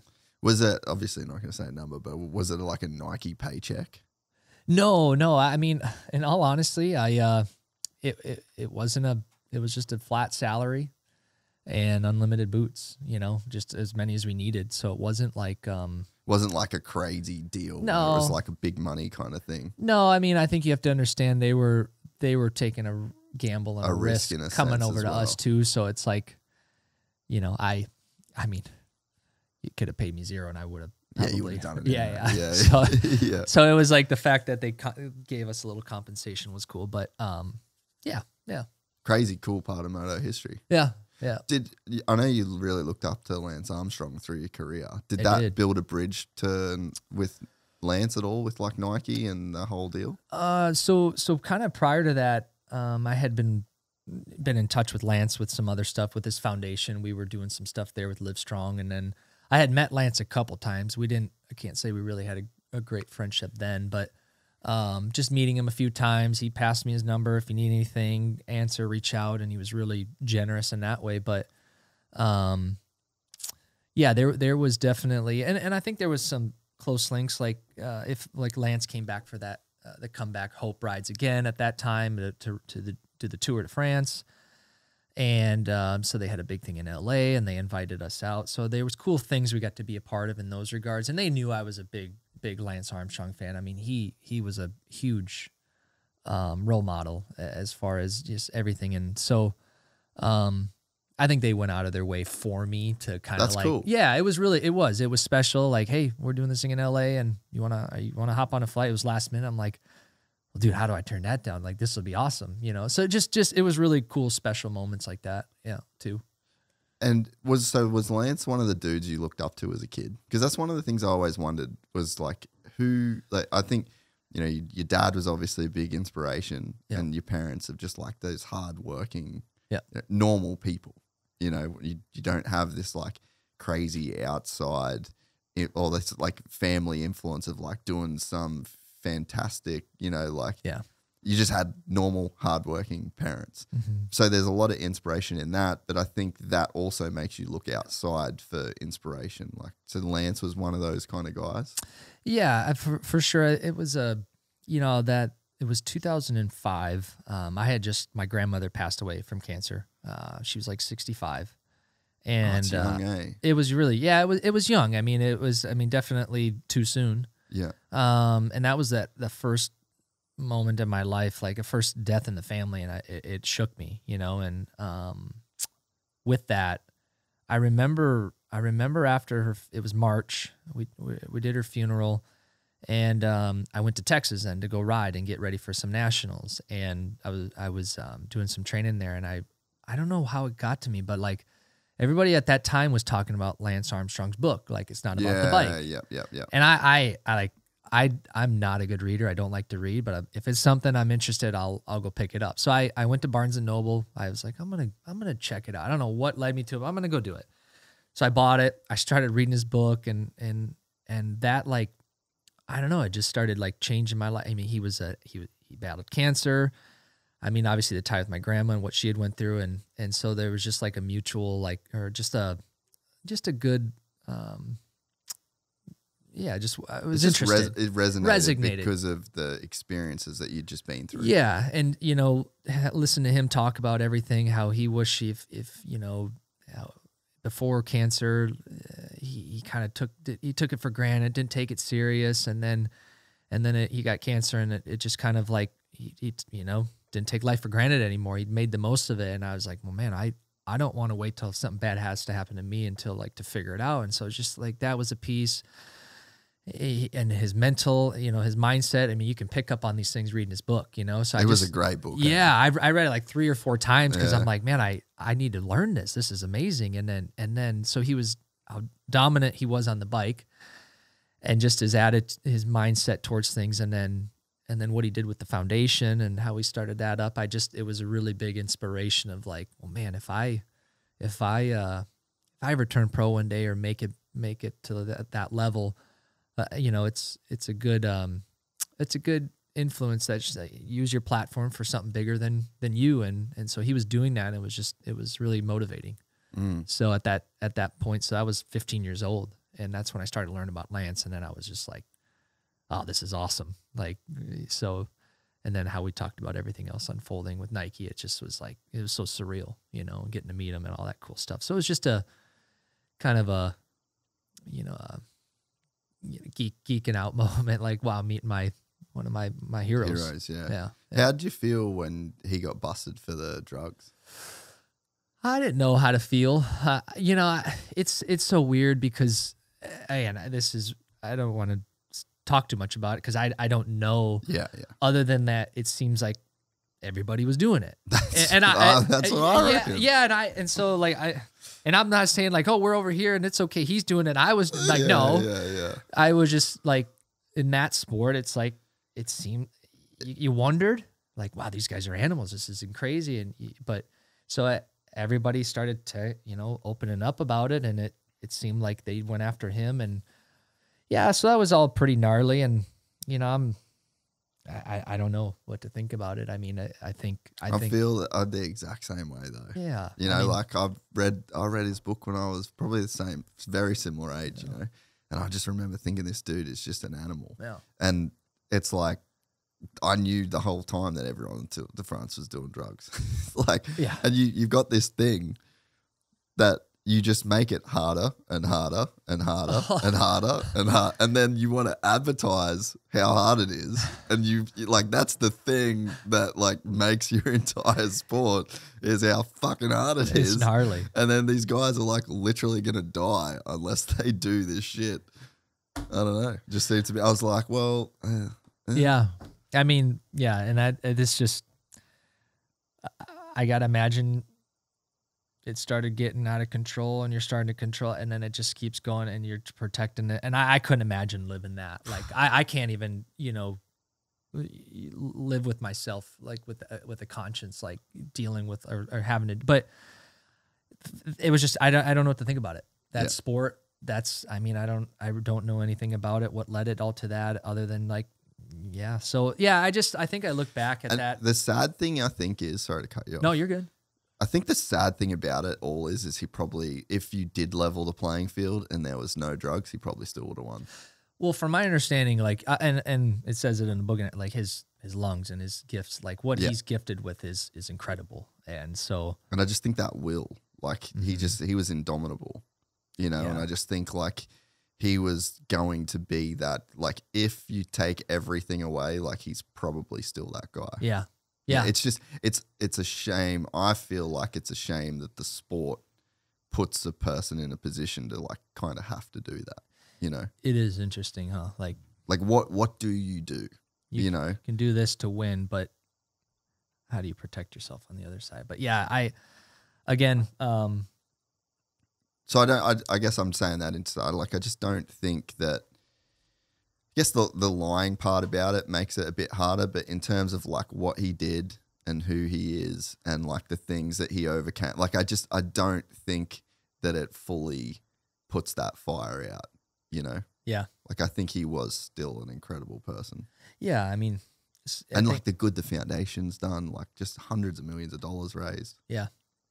Yeah, I mean, I guess when I look at my life and learning about him and what it motivated me to do for the greater good you know, and to both on the track, you know, the mentality to do a job well done and not waste the gift. And then even the foundation, like, you know, inspired me to start up my own foundation, you know, like, so there's a lot of good that come from it. So, yeah, no judgment. It's just, I guess, yeah, it's not like I can't say we were great friends and we chatted every day. I can't say I really know Lance either. So, or have I seen him in a long time, but yeah.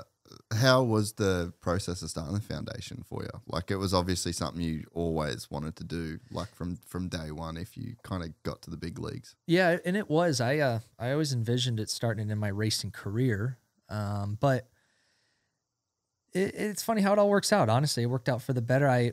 With that Target relationship we were talking about, I got a chance to go to the Target house, which is in St. Jude. So this is where like kids stay, more long-term care. Yeah. And at that point we were starting a ride that, a charity bike ride that Target was also helping me with. And so we kicked that off in 2012 and it was a no-brainer. Like, man, seeing St. Jude, what they're doing, and even to this day, it's like, wow, amazing. Like this is the place. If we raise money, this is where I want it to go. And so we started the bike ride. That was in 2012. And then, and we did that for some years, all the way basically up until COVID. And when COVID started, that's when we, everything shifted. We did a virtual ride, but then things were downsizing. That event got pushed to this, they clipped the event, which is okay. And it was a perfect opportunity. It's like, well, if that's done, let's start. I'm going to start the foundation. Like, this is a great time. And so I had St. Jude as a beneficiary, and then I was looking for another one. And at that time, it just so randomly, I got an email from All Kids Bike, Ryan McFarland. Yeah, and he was he wanted me to be an ambassador. And they put these two learn to ride programs, the two-wheel learn to ride programs in schools. And I was like, man, what better than my background in two wheels? And like, so now we can give to two wheels. And obviously what happened with cancer in my family and St. Jude. And so we started the foundation, and that was about 3 years ago. And so it's just really, honestly, we started with a ride day in Minnesota, and it's just been. Oh, and then you did one in Paula. We did one at Paula. Yep. And that was the first two. Yeah, we did those back to back, same month, and then it's just kind of organically grown from that point forward. And I think we funded over 30 schools with these learn to ride programs, and so like. One program's going to teach 1,000 kids over the course of 10 years. And these are like lower income, poverty, areas that these kids won't get introduced to a bicycle. Like over 50% of kids don't get introduced to a bicycle. So it's crazy. That is crazy. Yeah. Dude. So like, I'm like, well, man, even if every kid like doesn't want to be a supercross or doesn't take it to a supercross motocross like racer, they should at least have this like skill, this tool, this freedom, ride a bike. Yeah. So it was a great fit. And it's been really, really effective, and so we've been able to fund a lot of schools, and then obviously the St. Jude piece with the other bit of the money we give to St. Jude. So it's been awesome. Yeah, we're working to grow that and get that going. But yeah, all kind of started out of motivation from 2015, losing my grandmother and Lance, and so it's nice to feel good. I feel like being able to make an impact within the sport, not just winning races, but like in other ways. So it's been really, really positive. It's crazy how much a bicycle can change your life. Yeah. It might sound silly, but like even my wife and I were talking about it in bed the other night. I think we were talking about like the weather and just how she was saying like, cause where she grew up was obviously really cold. And Russia. yeah, she was just like, well, we just never went outside, and like there was we never did this, and this. And I was like, man, that to me, from my background, I got on a bicycle at 7 a.m. I left my house at 7 a.m. every morning, and I just rode around the neighborhood for 2 hours with my friends, skate park, BMX, dirt jumps, mountains, everything. Yeah. 9 a.m. came, we were in school. 1 a.m. 1 p.m. we finished, back on the bicycle. Yeah. And I'm like, and it when you only know your own experience, right? And I just thought, holy fuck, like I would have lodged thousands of hours on that bike, and the trouble it kept me out of. Yeah. Because I had something that I felt was productive, you know, like whether it was building jumps, doing tricks, getting better in the skate, whatever it was, like it kept me out of so much shit because I had a bicycle. Yeah. I mean, it's incredible. And the joy, the fun, the experience, the memories. Yeah, the friends. And I mean, I don't know. I probably wouldn't be sitting here if I hadn't, you know, two wheels changed my life completely. And even today, more so, that's the other thing, like get them outside and get off the iPads and get that activity and, you know, healthy wellness. And anyway, but I can't, when he told me over 50% of kids won't ride a bike, I was like, what are you talking about? Like, what do you mean? Are you sure? Like, your dad are right? He's like, no, it's right. But I'm like, this is crazy. So it's nice that there's a tool that, or a program and an organization that, you know, can do this. And it's easy. They call it out. They find the schools in the area, pick the best school, the program's going to thrive in. So it's like, it's effective. Yeah. But yeah, I don't know. Two wheels I still ride two wheels every day, whether it's biking or dirt biking or on the road, or it's like I can clear my head and get away from it. I always felt like that with racing too. Like if there was issues going on during the week, I always felt like I could go to the track, and when I was on my dirt bike, it was all, I could get away from it all, which is kind of nice. But, do you feel like that as a kid too? Oh yeah. Yeah. Yeah. I mean, just once you're out and about, I mean, nothing else matters, you know? Man, I think about my life as a kid, and I had just like a obsession to ride. Yeah. And I just didn't know what it was at the time. But there was so much chaos going around where we lived and our schools, and the things that were going on in our life. Like good or bad? Bad. Like it was shit. Yeah. You know, and it's like I was obsessed, dude. Yeah. Like my bike would be loaded in the back of the trailer. We had like a little box trailer. My dad used to get home from work at 4:30. Yeah. And every single day, whether there was a track open or like, and I just in case, I loaded my bike just in case Dad got home and felt like taking a ride. And more often than not, back in the trailer, I'd have to unload.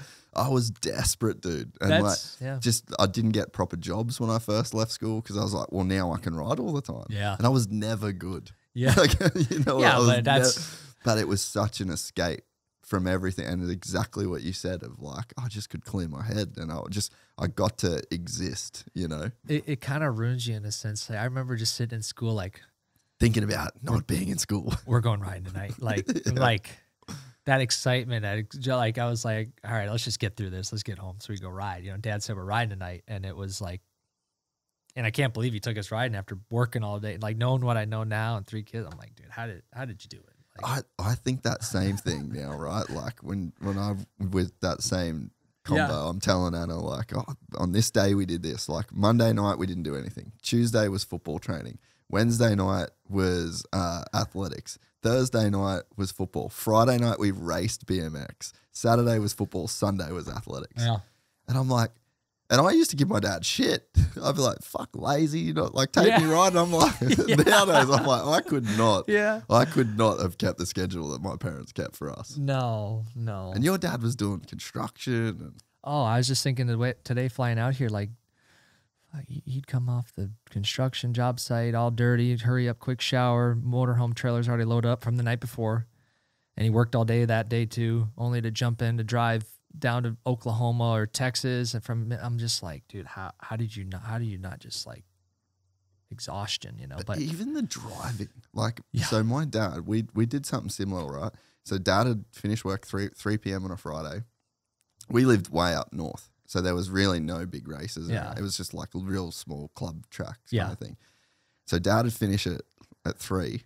He'd drive all night, dude, all through the 20 hours. 20. 20 hours. Oh, so you really had to drive to tracks. Yeah. That was like where we had to go to race. And there was like, it was called the Sunshine State Series. It was like every second weekend down in Brisbane. And my dad, and we sucked, bro. Like exactly a 0% chance we weren't of anything coming out of it. Yeah. And he would drive all through the night after working, not sleeping, nothing. And he'd sleep at the track while we practiced. And then he'd wake up for the races. And then he would drive home again. Bro, I cannot drive 20 hours through the night. But my dad doesn't even drink coffee, bro. No. Like, to think now as an adult, as a 36-year-old dude, at what my dad did as a kid, I couldn't do it. Yeah. And knowing the money he was making back then, I know. it's insane what our generation of parents did for us. I know. I feel soft too thinking about, it's just like, yeah, it's unbelievable. And you know, the other thing too, like and learning this now and being a dad and and you said it kept us out of trouble. Like, yeah, maybe we weren't going to turn pro and be anything of it, but dude, like to know I had a goal or at least I was working towards something, like if you don't have that, like I want to make sure like my kids had, Yeah.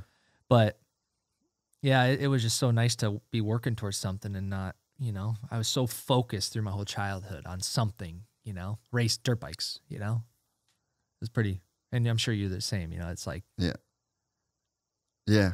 Yeah. And I just think like I have like, now that I can look back on it, I thought like I watch you on TV. We're really similar in age. I think, a year apart, right? Yep. And it's like, I watched your whole career and I would think that, I didn't have the same opportunities or I didn't have the talent.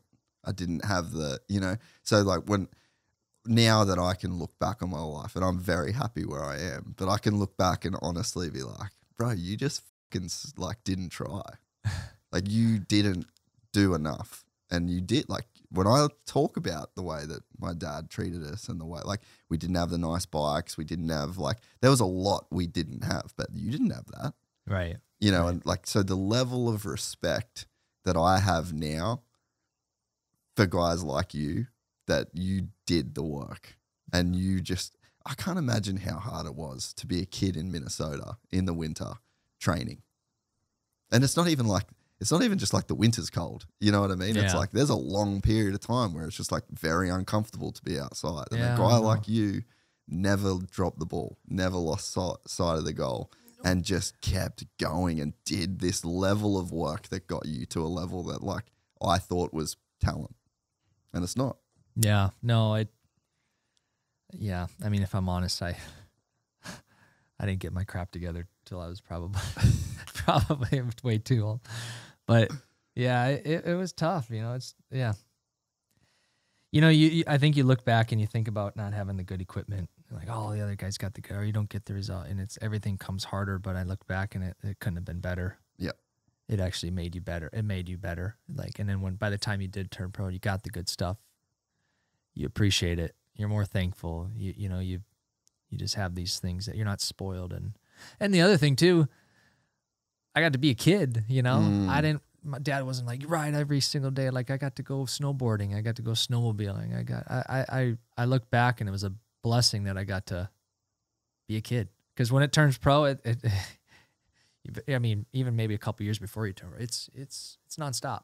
Yeah. But I feel like you were serious about it though, right? I was serious. I got serious when my grandmother passed away. That was a big wake up call. I was 15, just turned 15.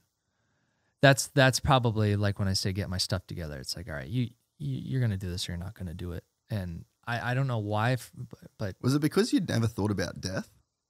I personally, I think I thought about it all the time. Okay. I think I was always scared. I was afraid. I mean, people would probably laugh like how weak I was, mentally and fearfully and all that stuff, And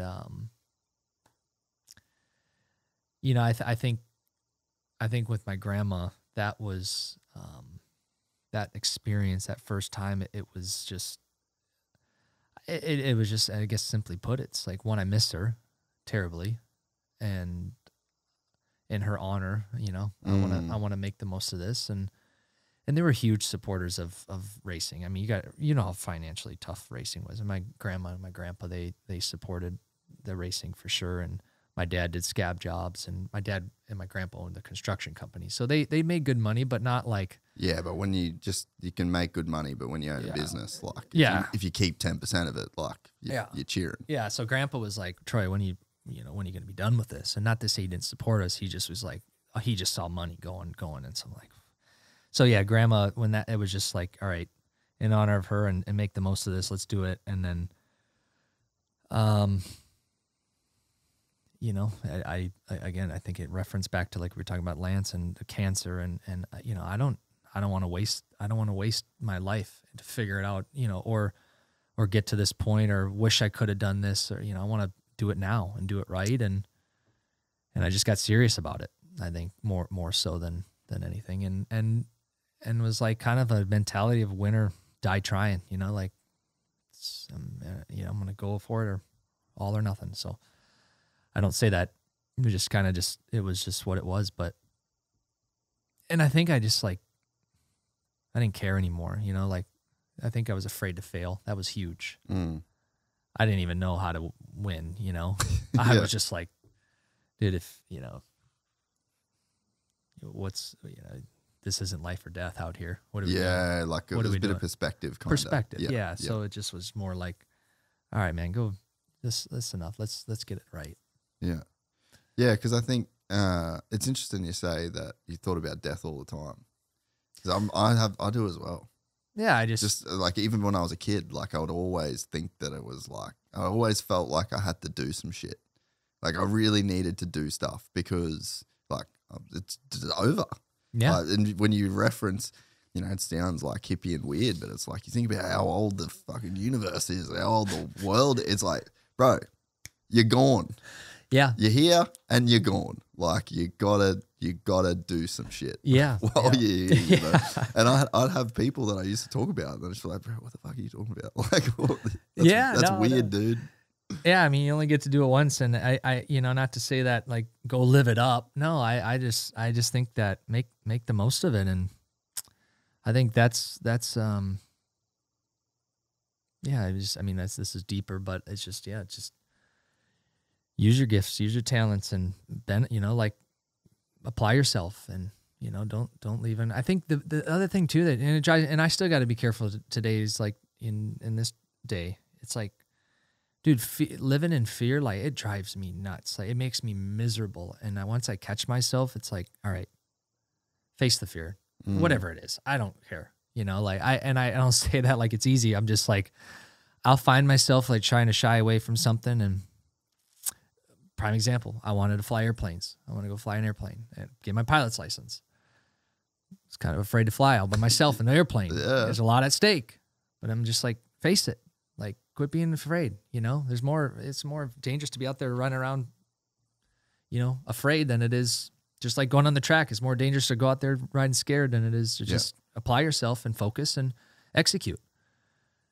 And I say that because it's making me, I want to do this, but I can't, I don't want to do it. It's like, you're just hanging in this balance. Do I do it? Do I not do it? And it's just like, dude, you're making yourself miserable. Just go do it. Yeah.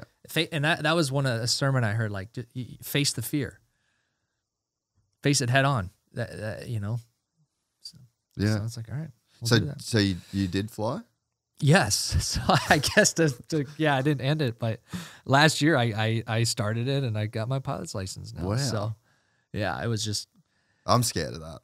Yeah, it was just, you know, but if I would have sat there and it was, and then you do it and you're like, wow, that wasn't as bad as I was overthinking it. Like, what the heck are you doing? You know, and that's what I was getting at. Yeah. So long story short, long story long. Yeah. No, but I mean, you know what's funny though? Like, I've struggled my whole life when it comes to just like concentrating. I find it very hard to just sit at a desk and just concentrate on one thing.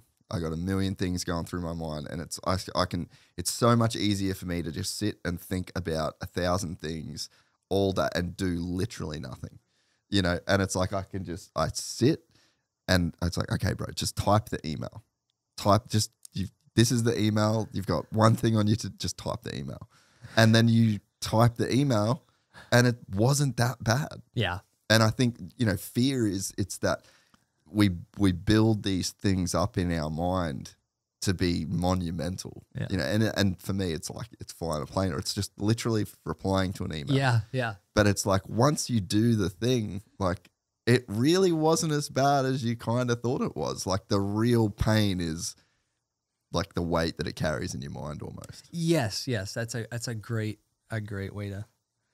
I read a book. It was a quick paragraph, and it was like it described it fear like a fog.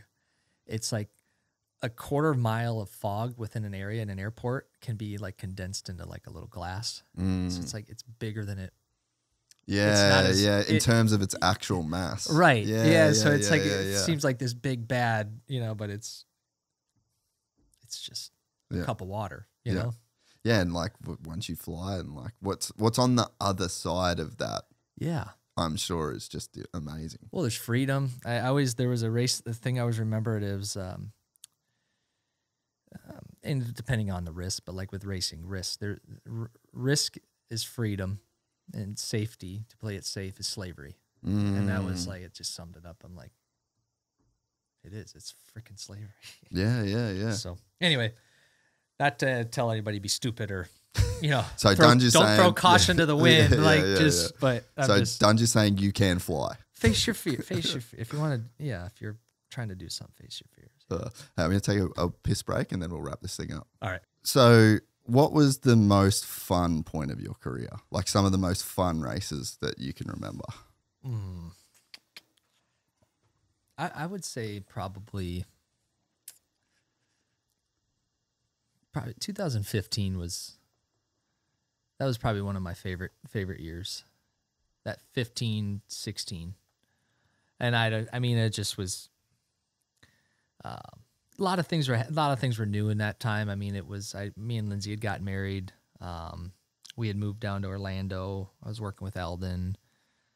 We had a new bike, new model that year. And we had started getting success and getting closer to the Supercross championship, and we were able to get that Supercross championship wrapped up in 15, and the way the team was meshing, and just everything just kind of came together, I would say. And I think as a rider, and just how I was able to, how I felt as a rider, just all those pieces of the puzzle over the years finally came together too. Yeah. And did it make like was everything just fun then? Like it kind of made the workouts fun. It made or is it fun in pockets, but like the work, you didn't have a problem doing the work? I never had a problem doing the work. I enjoyed just in general. I enjoyed the work during the week. Like that was fun. I enjoyed the practice, the lap times, and the racing was a little more stressful, but I just felt like I was even being able to manage the stress a little bit better, the race situations, the pressure, and just things like this. Things weren't eating me up as much. I mean, to your point of thinking, like I felt like my mind was more at ease. I don't know. It was just, I think I learned to, it wasn't until my honeymoon that we went on a vacation. That was my first vacation ever in end of 14 going into 15. So we went 10 days. I think it was St. Lucia. And I realized, like, I remember being there, and I'm like, after 4 days, like, dude, there's plenty of stuff to do, but I'm like, I'm kind of going crazy. Like we still got another 6 days here. But like, that was the point that I started like letting my guard down, like relax and recharge and enjoy it, like quit. And I realized, and then once I got back and how much better I felt and everything, and just was overall better in every area, I was like, all right, we need to do this every year, just these little things. So yeah, I don't know, just everything was clicking, and not just because we were winning, just relationships and marriage and friendships. It was nice.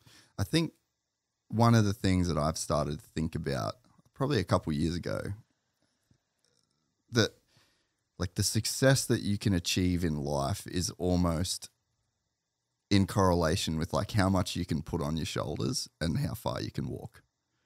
And just like accepting the responsibility, accepting the pressure, like just accepting all of the challenges that are like naturally going to come in the way. And it's like, once you kind of just get your head around it, like, okay, this is what it takes to be successful. Like even, you know, with me in business now, like this is just a show, two people talking about it. It's like, it's a business. Yeah. And there's like employees and there's just like all this stuff going on.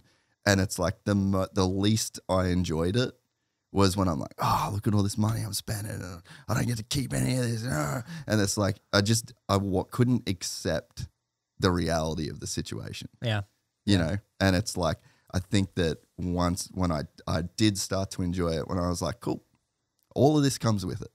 The pressure, the people talking shit on the internet, this dude saying this, the money that it takes to move around all the time and like have places in two different, like that's just what it is. Yeah.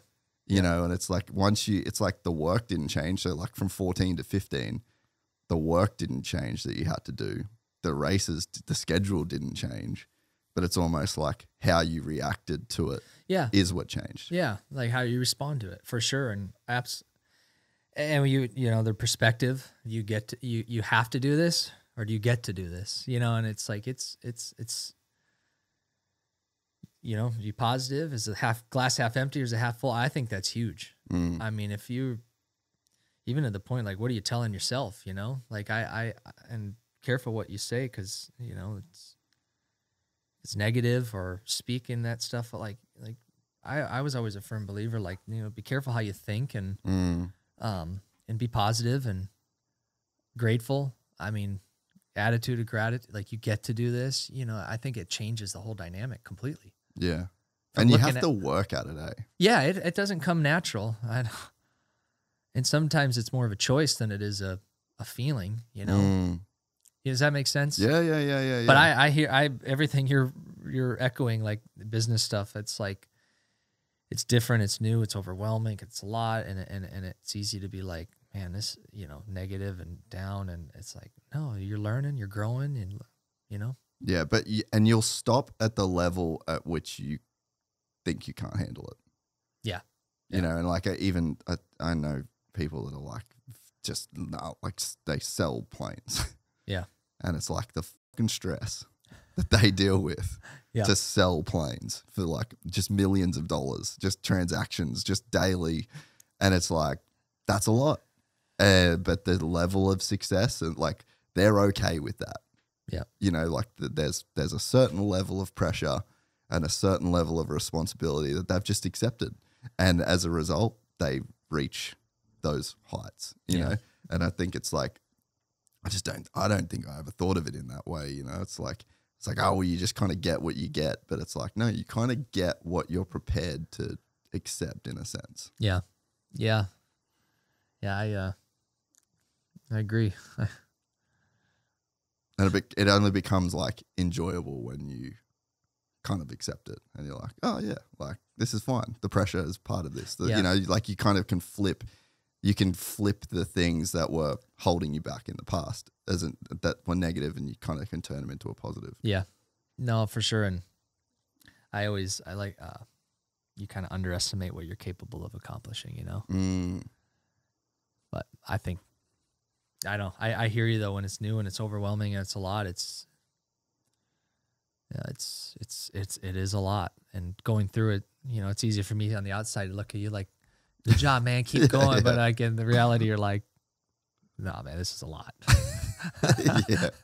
So what's the one thing we didn't talk about in the first podcast that you like kind of half went into, kind of half didn't? Funny Ricky Carmichael goat farm stories. Dude, I remember I remember one day you were there. What years were you there? So I was there from 2000, end of 2008 to 2004, end of 14. All right, it would have been 14. And you were like, You wanted like 1 mil of sag or something. And so Big Rick was doing your practice bike stuff. Yeah. And I remember you wanted like 1 mil of sag. And Ricky, we were just doing some filming and Ricky just went, fuck, like it just blew up because you were asking for 1 mil. Searching. That he was like, I'm getting on the bike. That just fully lit up, eh? And I was like, that was my first time being there and like being around him. And I was like, oh my God, Carmichael's a savage, dude. Yeah, So you've got some stories, I bet. Oh man, he's always on some. I mean, the first time I was there, he takes off his dirty. We're all done riding for the day. Takes off his dirty riding underwear, and then we were all watching film though. Like he's like, "Hey Ryan, like get in here a little closer and see this." So I kind of like, all right, like cool, like I'll get in, and so I'm like closer to the front of the TV and looking at the footage, and he wraps me full with his dirty riding under. He has skids in him, and I'm like, dude, I'm gonna get a disease, you know, like, what did you do that for? And, I mean, that was probably one of the dirtier ones, but that's first day at school, eh? Yeah. I mean, or I'm in the middle of this is in 2010. I'm in the middle of we did 40-minute motos, and halfway in, he jumps in behind me and starts like running it in on me and, you know, and then roosted me. Like, and he just come out, he'd do a lap. All right, that's good.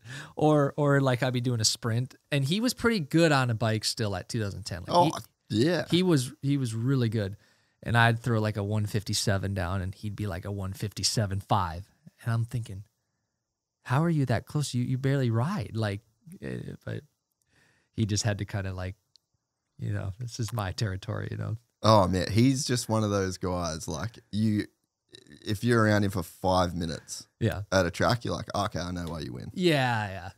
Like you're just that guy. Yeah, he just has that way about him and thinking, and I don't know. He's just fun to be. A Big Rick, he's even better. So funny. Yeah, I mean, there's all kinds of, you know, cliches, sayings, and I don't know. I can't think of it at the top of my head, but the years we got to spend together and Jeannie, just awesome family. I always felt like being around Big Rick and Jeannie, like they were so calm and collect, you know, and like everything's was gonna be okay. Yeah. Like I just felt this comfort around them, and I loved that, like that peace. Yeah. Just being around them. Yeah, like they never had the panic buttons going. Yeah. I mean, Jeannie, she'd get on your, you know, chew some chew your butt out, but but it was for good reason. Yeah. Oh, that's awesome. Yeah. There's probably a lot of good stories. We'll tell them around the campfire. So the foundation, how can people get involved in that? Yeah, so the Ryan Dungey so it's RyanDungeyFoundation.org. That's the website. You can check everything out there, and we're on the Instagram and the Facebook too. And we're on the Instagram. On the Instagram. But yeah, we're just in the middle of revamping the website right now and everything. So yeah, it's just we're gonna have ways on there if you get involved, if it's, you know, if it's ride day, or get involved with our community builds, or if you want to do something, I mean, any which way. So that'll be all on there. People can learn about, and probably before around June we'll launch that. So yeah, awesome. Yeah. Well, thanks for taking the time. Yeah, thank you. Definitely a special podcast. Yeah. 5 years, and you were the first guy. Yeah, we were one, and what's 305? 305. Yeah. So we're looking at 6'10", 6'11". Hey, I'd be down for that. That'd be sweet. We could definitely do more. No, I was pumped to be on here. I've seen it for years, and you do definitely a really good job. I enjoy watching them all. Oh, I appreciate it. And I appreciate you. You're a very, very, very good dude, and you've always been good to me. For 10, how long would it be? 12 years now. We've known each other. Yep. Goes quick. It goes too fast. Goes real fast. Slow down. Well, enjoy Parla this weekend, and I'll see you there. All right. Thank you. If you enjoyed this content, please like and subscribe. And to listen to the full 3-hour podcast, search Gypsy Tales in your favorite podcast platform, or click the link in the description below. Gypsy Gang.